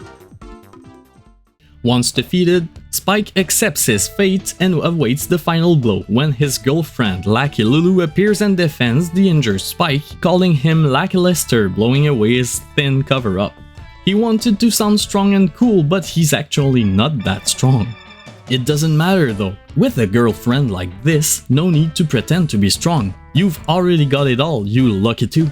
She implores to forgive him, a thing we accept to do. When he asks us why we're trying to save the world, we can answer in many ways, but all answers are good as no matter what we answer, Lucky Lester finds it cool and decides to join us instead, as saving the world sounds much better than destroying it. Despite being a wimp, I find Lucky Lester's will to get stronger endearing. Unfortunately, it's one of the least interesting character and the last one to join the team. On the field, he can transport Mario over spikes and lava, getting a small boost of speed on normal land. While it's a nice ability, he's not that good in battle. His normal attack is fine enough, but his Spiny Surge ability is weak, so his only redeeming feature is his Cloud9 ability, which can make Mario avoid attacks. Since it's a probability, it makes it unreliable, so in comparison to the other partners, Lucky Lester is unfortunately lackluster. With our new companion, we can now go to the last path, the northeast one. The way is blocked by platforms that move up and down when we spin jump on them. To get to the end, we need our new ally to transport us over the thorns so we can solve the puzzle and manage to pass through and get to another super block by the spring in the background. Further in, we find the machine making the clouds along a Magikoopa and some Lakitus. It takes some time before it turns around and realizes he's talking to Mario, who he attacks as soon as he can. Defeating the group may be challenging as the Magikoopa can electrify its allies and the Lakitus will spawn spinies as places free up in the enemy lineup, but there are many items that work well like the Shooting Star and Thunder Rage, as well as Star Storm to deal with all enemies at the same time. the operators out of the way, we only need to whack it a couple of times on each side to break it down completely, which clears the skies and makes the sun immediately rise up, bringing joy and happiness back to flower fields. We can finally get back to the hub and plant the bean in the soil, and then add water to make the beanstalk grow instantly, creating a way to the clouds where the final culprit hides. Before getting to it, we can grab a Mega Charge badge by hopping on a cloud before confronting Master Huff and Puff, who's pretty mad we ruined his plans of making Flower Fields a cloudy paradise. If Lackluster is out, the boss will address him saying he betrayed him and he's going to pay for it. Huff and Puff is one tough contender and will take some efforts to overcome. Each time he takes damage, it will make tough puffs appear, having their own turn as a group, and the boss can absorb them to heal for the number of puffs he takes back. This means we need to focus on the little puffs to actually damage the boss, who has 60 HP and 5 attack, with a thunder attack that he charges before using, and a gust of wind we must smash to reduce damage. The tough puff attack also makes you mash, so there's a lot of mashing the A button in this battle. The trick is to hit Huff and Puff with a strong attack, then do a multi-target attack to deal with the smaller puffs. Sushi, Parakarry, Lackluster, Goombario and Bao can all be useful here, and badges like Mega Charge combined with Power Jump can help deal huge amounts of damage, as well as Star Storm to efficiently clean up the residual puffs. The boss will shrink as the fight goes on until it becomes so small it cannot sustain itself anymore. We finally manage to best the cloud, who explodes in a bunch of confetti, leaving behind the 6-star spirit that we free, ending another chapter.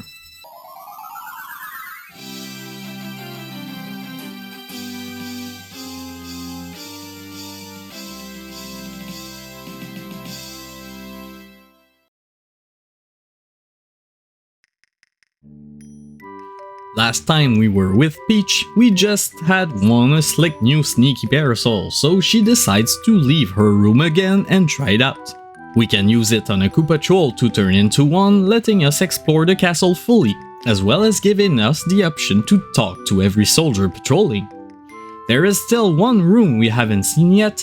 This one has a toad hidden in the closet and a treasure chest with a last stand badge which halves Mario's damage when he is in danger. There is one specific guard to talk to, who's guarding the door to the upper chambers.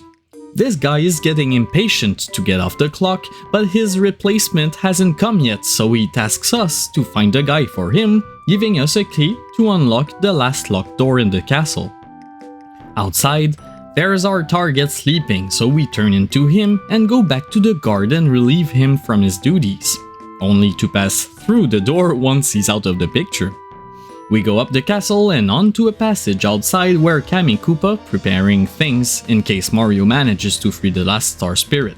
But she feels something weird about us, until she clicks and finds out we're an imposter, making the other Koopa Trolls bring the princess back to her room. Unfortunately, no clue was found this time around. Back to Mario. The new star spirit presents himself as Clever and thanks him for rescuing Flower Fields, as a catastrophe would have happened should we have not intervened. He then raises the star bar and shares his power, Time Out, which can stop all enemies for a time. He then gives us a bit of encouragement before going back to Star Haven and check on everyone. We then return to Toad Town where I have a flash and remember a super block I forgot to pick up with Sushi in the pond at the entrance of the town. The pipe leads to it. But aside from that, we're unsure where to go since Twink did not visit us to direct us to our next objective. There is one person that can help, however. Merlon should be able to point us in the right direction, so we should pay a visit to him. Entering his house, we can find a Ninja who was visiting from Starborn Valley, a small town far away in the Shiver region, home to penguins and cold temperatures. Turns out that Merlon's son, lives here and needs to summon Mario over there because he has important matters to talk about. Merlon says there should be a way underground that leads to the region, so we get to the sewers and start searching around. Remember earlier there was a way full of spikes? We can use lackluster to cross the pipe that leads to a room filled with spinies and a block containing nothing of interest. Past the stone block is another room filled with enemies and blocks we can't reach, but this problem is about to solve itself. Last room has a spring to jump on to get to the chest containing our final upgrade, the Ultra Boots. Now Mario's spin jump is different, making him get some more air before dropping down. This can make us reach the blocks previously too high to reach. We can then hit the blocks in the previous room, but there's only a life shroom in an invisible block that is of interest. Now that we have the Ultra Boots, remember there was somewhere we passed previously where there were high blocks? It's very close from here and we can get a shooting star item from the one closest to us. We can now resolve the mystery of how to get to the blue door. There were high invisible blocks making a passage to it. We can now access it, which leads us to the Shiver region. If we go to the left, there's a super block right there for us to pick up before going in the pipe to the right, where the 7th chapter starts.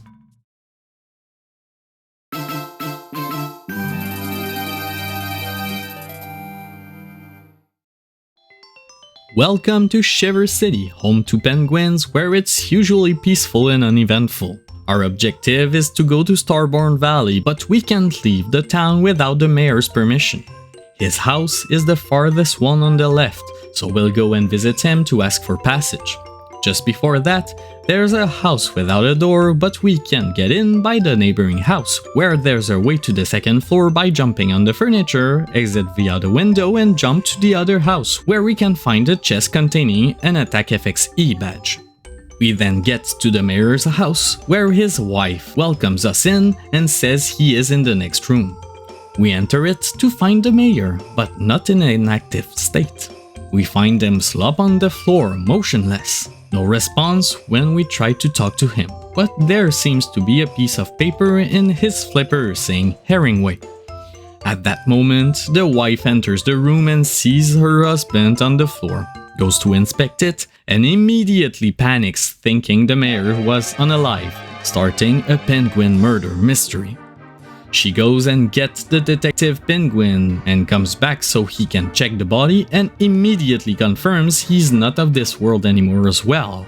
But something seems fishy, as if the observation from the penguins were off. The wife points us as the prime suspect since we were here with the mayor when she entered the room, spinning a story about how we forced our way in and making us look like a monster. Naturally, we deny the allegations, but it's a bit hard to shake off since the only other witness is trying to frame us. The detective still gives us the benefit of the doubt, but asks us to find the true answer to prove our innocence. We won't be able to leave the town until we find the real culprit, so our hands are tied until the mystery is solved. Seems like the rumor of us being a murderer has spread like wildfire, as most penguins will now talk to Mario with fear of this thing, but some might help us find clues about the situation. We don't have much to go on, but the mayor had a piece of paper with the name Herringway on it, so maybe that could be a lead. Some penguins will reveal that Herringway is the mayor's good friend and a novelist specializing in mystery stories. It sounds like he's nowhere to be found as well, so the plot thickens. His house is the one near the lake, but it's empty and looks like there's nothing of interest as well. There is next to the house a locked storage room where the guard has lost the key. If we can find it, the penguin will let us enter. The key is in the lake, but the lake is frozen. We'll have to spin jump on it a couple of times to break the ice and then use sushi to reach the key. There's nothing of interest in the storeroom, but we can get out by the roof, then enter Herringway's home by the chimney, where we will find the writer hidden in a secret room of his house. We explain the reason of our sudden arrival, which surprises the penguin, but he accepts to help us get to the bottom of this, so together we go back to the mayor's house.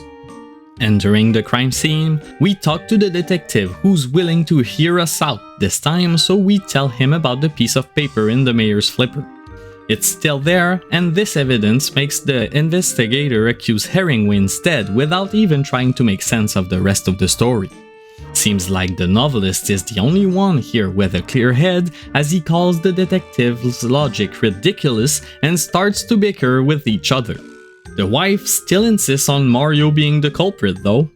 While everyone is distracted, the mayor suddenly wakes up, merely being unconscious all this time. This makes everyone jump in surprise, especially the wife who thinks her husband's ghost has appeared to haunt them. The detective is disappointed in the resolution as he was reveling in trying to solve the mystery. The mayor explains that he tried to get a present for Herringway, but it was on a high shelf and he slipped while getting it, falling on his head. Turns out he had a souvenir from his trip to Toad Town to give to Herringway, but never found the time to because of all the trouble Bowser caused. This thankfully resolves the case in the best way possible. Everyone alive! But to this day, I still have some spite against the mayor's wife. That kind of accusation riles me up to no end. Alright, I feel better now that it's said. So now we have the mayor's authorization to leave the city and make our way to Starborn Valley. Before leaving, if we rest in one of the inns in the Shiver region, an ice potato can spawn on the table for us to pick if needed. It only restores 5 HP, but has good potential for recipes, and you might even find an Ultra Shroom once after the path to Starborn Valley is available. Thus, our travels continue to our next destination, but it doesn't take long before a familiar face stops us in our tracks. Junior Troopa heard we were going to Shiver City and decided to get here before us to ambush us yet again, but that wait was a difficult one. Our rival hates the cold but still held on just to battle us once more. He can't wait to get this one over with, and so can't I. Once again, we'll have to face Junior before we can proceed. This time around, he learned to do magic. We can say all we want about him, but we've got to give it to him. He has impressive potential. He has 50 HP, 8 attack and 1 defense, making him dangerous but not too much. His damage is high, but ours is too after all these upgrades, so working through his health bar is still simple enough.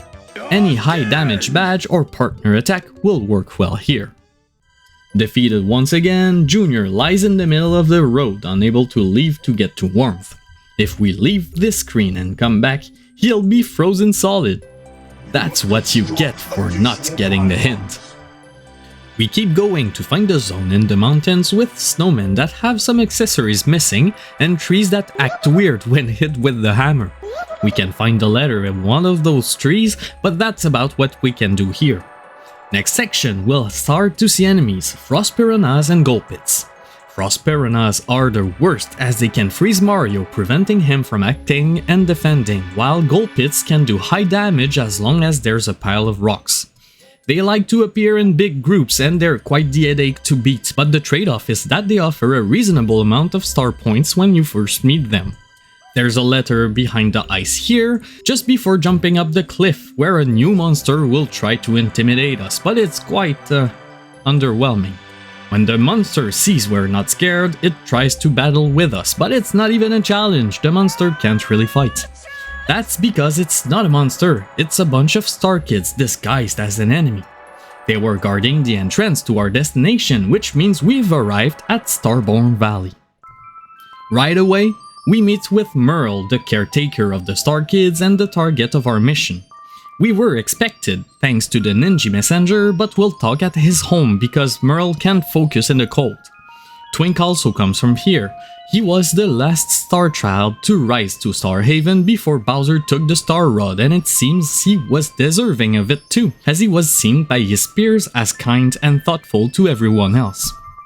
At Merle's house, he explains that Starborn Valley is where stars are born, hence the name, and is directly connected to Star Haven so that the children may rise when their time comes. However, since Bowser's invasion, the power of this place has lowered considerably and Star Children can't rise anymore. Despite this, Merle knows the location of the last star spirit, having been revealed in a dream by the spirit itself. It's being held in the Crystal Palace high up in Shiver Mountains. The palace was once a place of worship to the stars but got slowly forgotten by time and the locals, so regrettably, Merle does not know the way. He knows there is a way, as it involves using items passed down since generations. So he gives us the item he has on hand, a scarf. He mentions the second item should be found in Shiver City, so we'll have to backtrack there and ask the mayor for it. Before we leave, Merle tells us there should be a shrine we can find while climbing and gives us a hint to pierce its secrets. Truth lies not only in the eyes, sometimes even walls may lie. Cryptic, I know, but it'll make sense when we'll get there. We go back to Shiver City and ask the mayor for the second item, which is a bucket. By now, it should be clear that these items should be given to the snowmen at the mountain's base, after which they'll thank us for the gifts, meaning that they were also sentient all along. Damn! As a show of appreciation, they'll open the way to Shiver Mountain so our ascent may begin. It starts with a pit where we can break the ice and make the platform go up with a grating sound. But apart from some enemies, a bit of platforming and a hidden block with an ultra mushroom I missed at the end, that's it for this section. Next one opens up as we are now in the Great Mountain Air. There's a switch to hit with Cooper, but why is there two of them now? They both claim they're real and the other is the imposter, but the left one sounds more aggressive than the other. We'll have to decide who's the good Cooper by whacking the imposter, which is the left one if that was not obvious enough. It's revealed to be a double ghost, way too proud of his disguise and tries to fight us.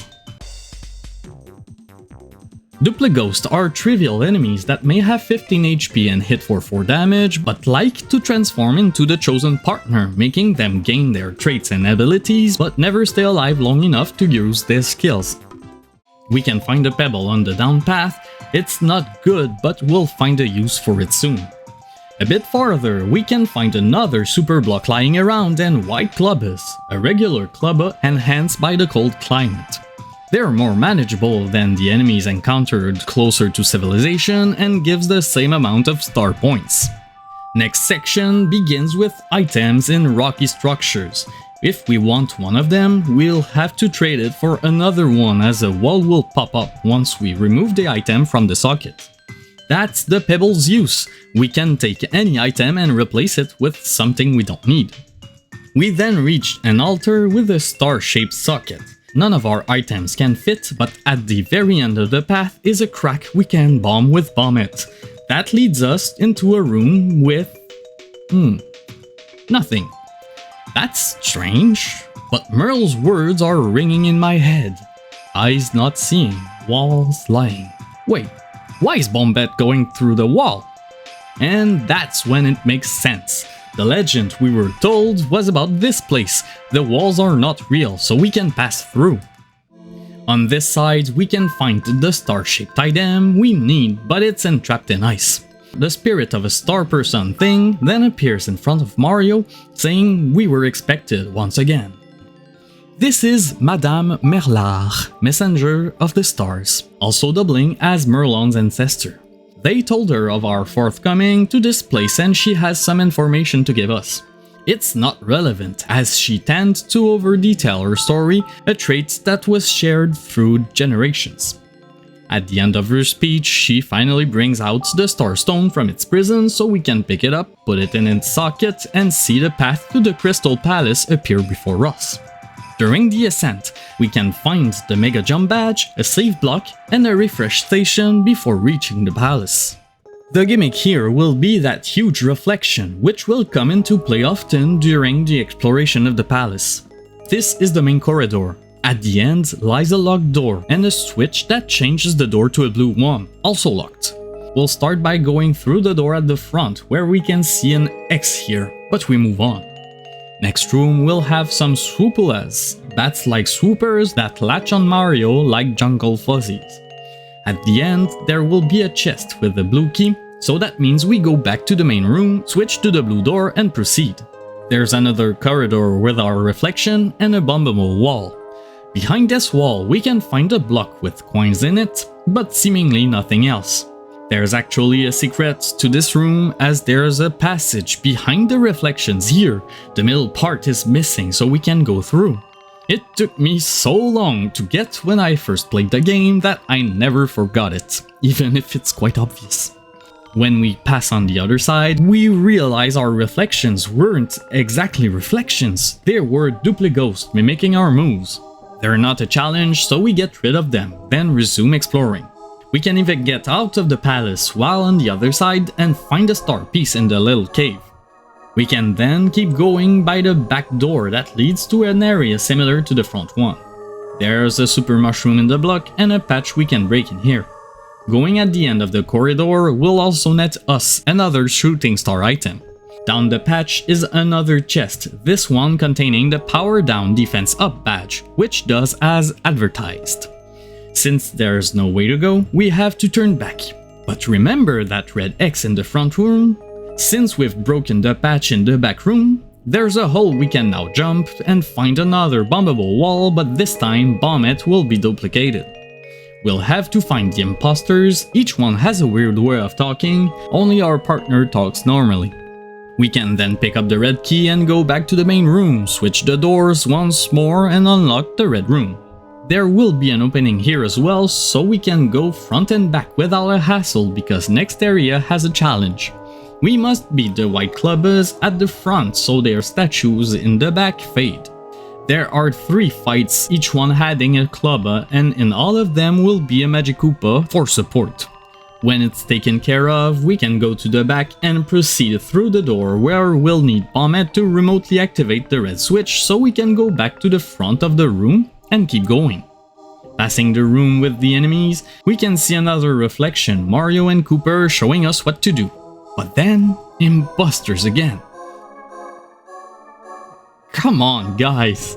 At least that event made the wall break so we have a way through.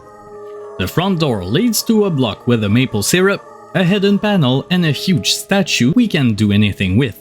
This means the solution lies on the other side where a jam and jelly, another hidden panel and a smaller statue lies. We push it to reveal a hole where lies the Power Down Defense Up badge, which does as advertised. We can then go back up to the big statue, who will now have moved, and jump in the hole to follow the path to the palace key, usable on the nearby locked door that leads to a puzzle. You can only move the statues the way they look, and they make the dinos move on the other side. We have to put all 3 dinos on their carpet, and to make the statues change direction, we have to talk to the dinos, and depending on where we face when we talk to them, they'll face us, and the statues will turn as if they were a reflection of the dinos. Once all the dinos are on their carpets, a staircase will reveal itself, leading us to a refresh station, so that means we finally found a boss. This was a slog to get through, so much back and forth, it's annoying. I even forgot to take a chest before getting here that I won't go back to get. The boss then appears, says he'll make a frozen statue with us and starts the fight. Not much of a talker and I'm fine with it. It's time to face the Crystal King, and this boss has 2 phases. First, he'll spawn crystal bits which will attack if we don't get rid of them. They hit for 4 damage each and the king will spend his turn either respawning them or attack with an ice beam for 6 damage and a high chance to freeze if not defended against. He has 70 HP and when he's at half, he'll drop the bits and start to use more skills such as duplicating himself and doing a bigger attack if we don't find him. There's no difference between the copies and the boss, and he'll levitate during this time so we can't use our Quake Hammer badge to easily find him. But we have other ways. Unfortunately, the king can also him himself for 20 HP 2 times in the fight, which makes him even more irritating to defeat. It takes some resources, but we manage to best the king after all. Then the king fades as fast as he appeared, leaving the final star spirit behind, completing our initial mission.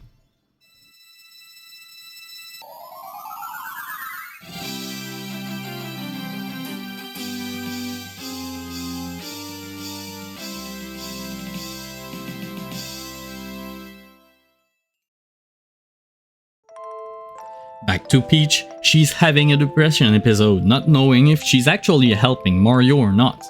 Twink, who had the opportunity to talk to Mario, confirms to the princess that their efforts did make a difference, helping Peach cheer up a bit. They come back inside when Bowser enters her quarters at the same time, asking to have a friendly conversation for once, which is denied.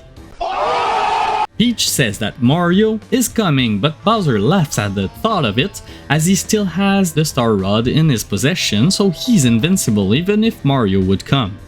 Cammy then enters the room, stating an emergency. It just has been confirmed that all Star Spirits have been released by Mario, and his next destination might be the castle, so they need to prepare for his arrival. This throws Bowser off his swagger and starts commanding his forces into position.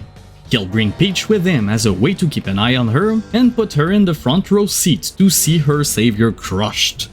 As crew patrols ties the princess, Twink finds the courage to confront Bowser, but is quickly dealt with, sadly. We can now finally meet the last Star Spirit called Kalmar, who gives Mario his power, making the star bar full and gaining the up and away power, able to transform enemies into stars, stealing your star points. I hate this power, it stinks! It does work 100% on all normal enemies, so we don't need items or skills that makes enemies flee, but I never used them in the first place, so this power is irrelevant and disappointing. Before leaving, Kalmar tells us we should go back to Star Summit, where we met with the spirits for the first time. They'll open the path called Star Way so we can get to Star Haven ourselves and meet the spirits at their home. We have to trek back to Toad Town, but descending the mountain goes faster than climbing it, that's for sure. There will be enemies spawning in the road to Shiver City, so we'll have to be careful about that, but otherwise the road back is uneventful. For time's sake, I'll get right to Chapter 8. There are many things I only scratched the surface about, but some side quests like Tasty's recipes and badge finding leads you to massive rabbit holes that will make you run around the game from one place to another for days on end. There would be enough material to make a video on each of those quests, but the end is just in sight, so we'll push right towards it. I will pass by Mario's house as it has been accessible all game long, but I never got back to it. Here, you can check your general progress, check your mail, take a nap, and even find Luigi's secret room where we can snoop in his secret diary. It's fun side content, but there's nothing here that's tied to the main story. We get to Shooting Star Summit where the spirits will open the way to the Haven.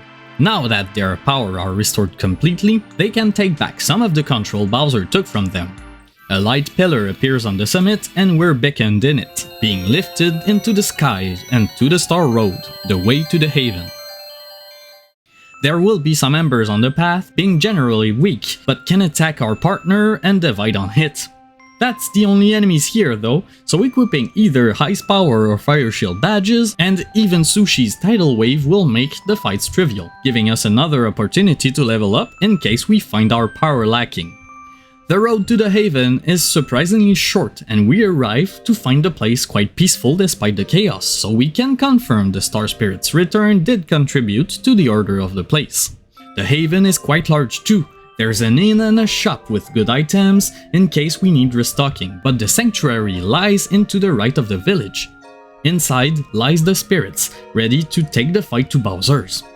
Being together brings their full power back, and they share it once more with Mario to unlock the power to negate the star rods called Star Beam. It's not used for anything else however, so we'll keep this power for the big fights. Now there's just the question of how to reach the castle. We don't have to think much about it, as the spirits also found a starship that will take us to it, so problem solved. Once prepared, we can take the ship and reach the final step of our journey. After getting the last super block, that is. Now that all our partners are fully upgraded, we can now get to it.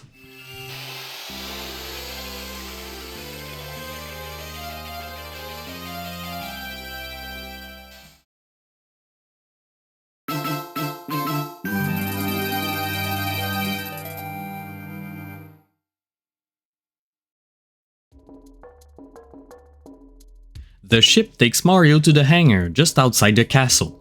The door is locked, so we can't obviously pass, but there's a back door available, so we'll start here. Right away, we'll meet with Koopa Trolls who were expecting us. Their armor is spiky, protecting them from jumps, and can attack in 2 ways, as well as call for reinforcements, and they even have a desperation attack when at low HP. They're still Koopas in the end, so with Spike Shield, they're the easier enemies to fight here, but let's not get complacent. Any fight here can be our demise the moment we stop being prudent. Turns out, this place is only a prison and the guard was holding the key to the main door, but no prison key in sight, suggesting the guard was not there to watch over the prisoners. We can now open the door and start our offensive on the castle. Hammer Brothers will be at the entrance and they can deal 5 damage in 2 ways depending on their HP. Their attack can make Mario shrink, but they're not too much of a bother most of the time.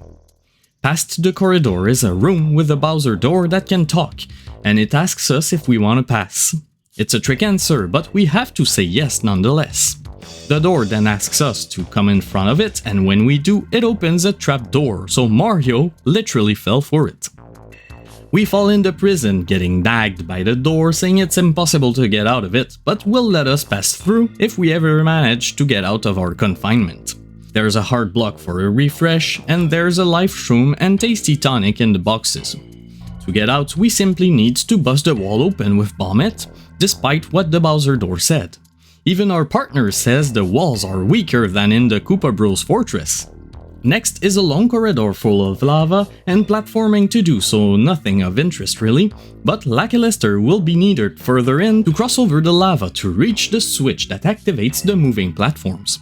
There's going to be some more platforming to do with Pericary and Bow until we reach the end of the corridor and enter the last door we can.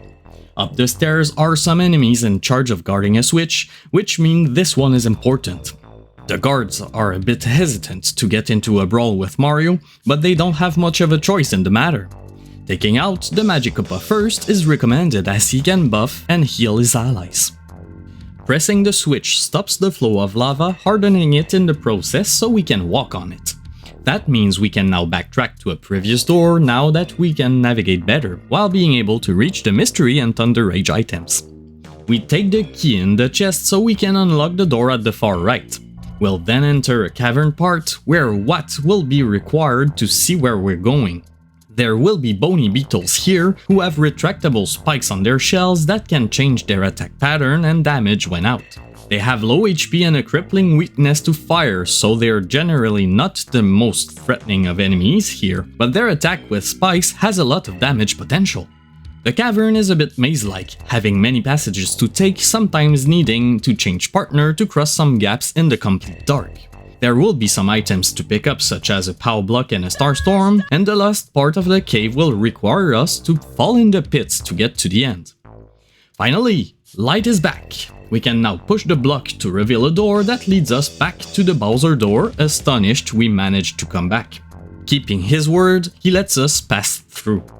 This is the first lobby, which gives us a breather, having a save block, a prison that acts as an inn once we open it, and a shop in the top left door if we need a restock. We can keep going by passing through the top right door. The corridor will be filled with tough fights with Magic Koopas as main enemies, but we can always backtrack to the prison and get a rest if things get out of hand. We then arrive to a massive room with a lot of verticality.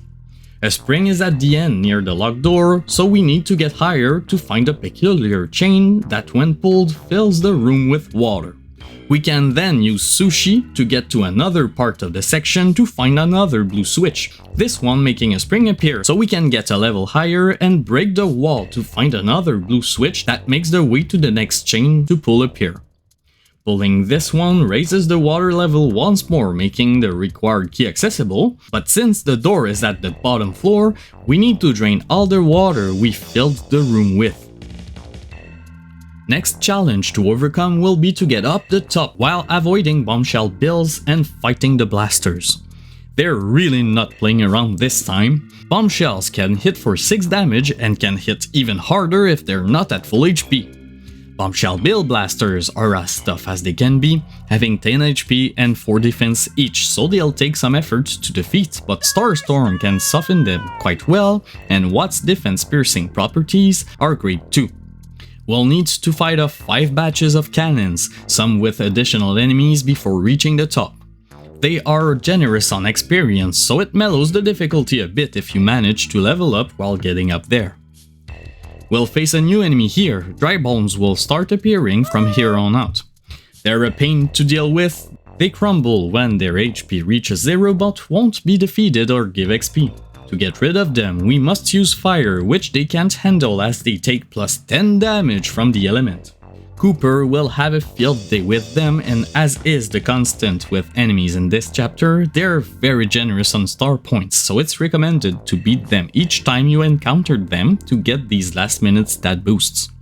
There is also a maple syrup and super mushroom hidden in blocks in this room, but the actual exit is hidden behind the right Bowser block.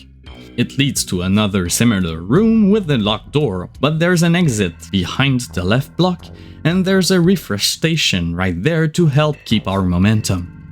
There will be a third similar room, this one having an exit available right away, but there's nothing inside. What gives? It's a trick. We need to push the block in front of the exit to reveal the actual exit and finally find the key to open that locked door. We'll have to face another of Door Bowser's trials, this one being a quiz where we'll have to memorize the number, color and species of the characters, then answer correctly to the questions the door will ask. It's not difficult unless you can't count or are colorblind, so we pass the test and then the door. Failing the quiz leads to a fight against 3 anti-guys, so it's best to pay attention. We then get outside for a breather, getting 2 super mushrooms and a maple syrup in the nearby boxes, and even a jam and jelly a bit farther. There will be Magic Koopas patrolling the sector, but there's nothing worth mentioning apart from that. Getting back inside, we reach the second lobby with the prison in, but no shop this time around. Instead, there's an ultra mushroom to pick up after a trick room. The path to progress is the top right door, where there is a split in the path, but only the top door is unlocked, so no choice but to go there first. There will be another trick room just like the one earlier, but trickier this time around, with the key at the end, so we grab it, we unlock the door and proceed to the trickiest of rooms, where we'll need to pay attention to the torch's position and pass the doors in the same order, otherwise we'll have to start from the beginning just like in Forever Forest in chapter 3. Past that is a bridge filled with enemies and big fights, but we pull through and refresh ourselves at the block. There's a lot of full recoveries for last dungeon, it's almost disappointing. At the end of the corridor, Peach is waiting for us, but chapter 7 taught us well and we see through the Duplighost's disguise. We must play his game for now, so we try to turn back, but not Peach here can't keep up. If we get out and come back in, we will see the Duplighost caught in the act, but pulls back and tries to play it cool, but come on man, you're in the way. It's a 4 Duplighost fight, nothing new. For a third time, we come face to face with another Bowser door, this one with backup. The Temu Ninja Turtles are back, and they have a chip on their shoulder. They've trained since their defeat and learned a new technique they can't wait to show us, but they still have to work on their naming skills. Unbeknownst to them, their revenge will have to wait as they're tossed aside with ease by Junior Troopa, who is still hung up on beating us. But this battle is winner takes all. This is the final confrontation against our rival. This is it. Junior is at his best and really wants that win. He now has 60 HP and a whopping 8 attack power, so we have to take this fight seriously. As his health drops, he'll change his forms into his wing and spiky head, dealing 9 damage in this form. When his health is at a third, he'll change again to his wizard form and his damage will go back to 8. So once we've passed the second phase, the worst will be behind us. Watt and Parakarry are the best for all 3 phases, and as usual, power jump all the way. This defeat completely breaks Junior Troopa's confidence. He says he'll come back, but we never see him again. The Bowser door, still confused about the event, decides to let us pass since we've beat the one who beats the Koopa Bro, so true to his word, lets us move on. We finally reached Peach's castle, so we're very close to the ultimate objective. There's a safe block and a hidden one with an ultra shroom, but that's it. Entering the castle, we realize it's completely empty. No cool patrols on guard, no one in the rooms. The message is clear. We're expected. There would be some items to pick up last minute, just like the life shroom on the second floor of the library, but my inventory is full and I already have one, so no detours for me. The script of this video is over 35,000 words on 54 pages, so I'm quite eager to finish it. The ascension to the top of the castle is uneventful. It's absolutely quiet, but we finally meet Bowser, where he first ambushed us at the beginning of the game. He could have repaired the window, it's not like he didn't have time to do it. He says it's time to take care of us and engages the battle at the same place we did in the prologue. This isn't the final battle, but we may consider it the first part of the final confrontation. He has 50 HP, 1 defense, having multiple attacks that can deal between 6 to 8 damage. His claws can poison, and his jump attack may prevent us from using a specific action, as well as using spells with the Star Rod, some hurting our partner. After a couple of turns, he will then use his invincibility, but we have just the thing to counter it. It's time to use the Star Beam, the power specifically made to cancel the Rod's power, breaking Bowser's strategy. This won't prevent him from using the Star Rod's power again, but it's just a matter of using Star Beam at the right moment and the first part of the battle will be fast over. Bowser then retreats with Peach going to the very top of the castle and beckoning Mario to follow, which he does. Once we reach the safe block, it's the end of the path. The last battle stands before us. We get to the top of the highest tower, where a flimsy path leads to a massive aircraft or something. We cross it, and it's then revealed that this contraption will be our final arena. Bowser presses the button and it makes the bridge fall down, trapping us with the villains. Cammy then activates the arena's power, which transfers to Bowser, making him not only bigger but much more powerful and confident, making him more than ready to take us on once more. Now this is the final showdown, nothing held back, both sides at full power. His stats are 99 HP, 2 defense and attack ranging from 8 to 10 damage. He does the same attacks than before but has some more in his arsenal this time around. Once he does his invincibility power, we use the Star Beam, but our rival brushes it off. His power now higher than the spirits, putting us in a really bad position. As things look dire, Peach looks from a distance, wishing about how she could help Mario in her current state. She's being watched by Cammy, who tells her to shut up, but too late as her wish was heard. At the 11th hour, Twink comes back and manages to knock Cammy out just long enough to reunite with Peach and untie her. As the witch comes back to her senses, she becomes enraged and picks a fight with the Star Kid. This part of the battle is scripted. Twink and Peach will act together to overcome Cammy. At first, the Star Kid can't scratch the witch, but with Peach's support, he becomes slightly stronger each turn, and in a matter of rounds, they manage to dispatch Cammy. Now that she's not the hostage anymore, Peach is now in a position where she can support Mario and the spirits, wishing for their success. This powers up the stars, who manage to upgrade the power of the Star Beam to Peach Beam, as well as fully heal us so we can take the fight to Bowser on equal terms once more. This is where the real fight begins. Now it's a matter of who's better prepared. The Peach Beam will cancel the invincibility, but that won't prevent Bowser from using it once in a while.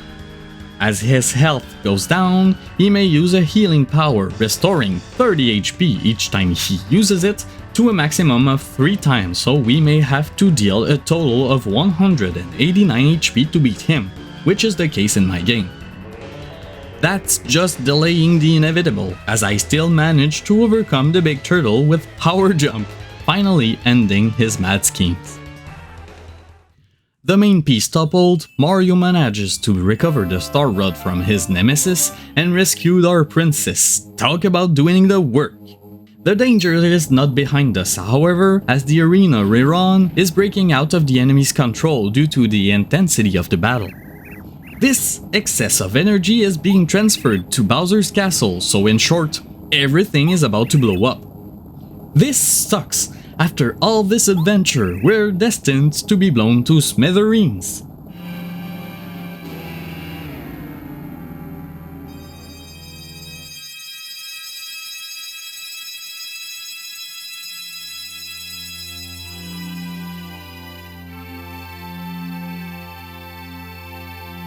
But no, not exactly.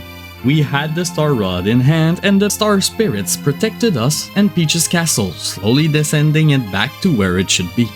Crisis averted. The Spirits bring us back to the castle, where we give them back the Star Rod for safekeeping. All the Spirits shower Mario with praise and thanks before leaving for good back to their haven, able to grant the wishes of the kingdom once again. Twink is last to leave, having some special words for the duo. All of this was out of his control and he couldn't do anything, but with Peach's help, Twink managed to become the link that helped all of us stay united in a time of desperation. Keeping his own wishes close to his heart, he then ascends to Star Haven too. With confidence, he'll become a respectable Star Spirit. And this ends Chapter 8 and Mario's adventure. Fast forward a bit, Mario just finished telling his story to Luigi, who wonders what the partners are up to. We then see them being delivered letters by Parakarry, who are invitations to Peach's castle for another party. The brothers do receive one as well, and so they depart at once for the castle.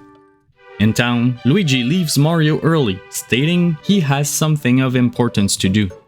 This leaves us the time to do a winning lap, talking to all the people we have seen during our mission. It's safe to say that everyone is here and they all have the praise to give to Mario. Everyone's happy and in festive moods, so it's a rather pleasant walk to the castle. Once we enter it, the Chancellor introduces the princess, who will make a speech in our honor, and the partners who helped us before officially starting the festivities, completing the story.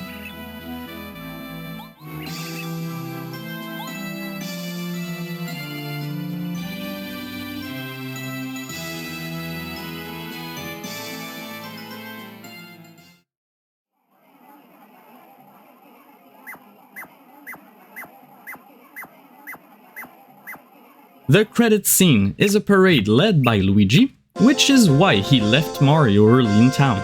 As the credits roll, we'll be able to see all the cars themed as the place we've been to, as well as having most of the enemies present doing all sorts of fun and silly stuff to end the game on the brightest notes they can. It goes on until night, where we can see Mario and Peach back to his pad, enjoying the fireworks, bringing us to the end screen of the game. This was a special video to make, as it marks the end of my first year creating videos on YouTube. I don't have much to show for it, but the personal progress and knowledge gathered during this time is very precious, as all of this was made by my own hands without external help. And even if this one doesn't make it to 250 views, I can still tap myself on the shoulder and tell me, good job, because I enjoyed creating videos and can say that I made them from the ground up with my own skill. Going forward, I may change the type of content I make slightly, but I will keep creating content on video games, challenging myself to find more ways to create content and find out just how far I can push myself. Maybe someday a new door with new opportunities will open, who knows?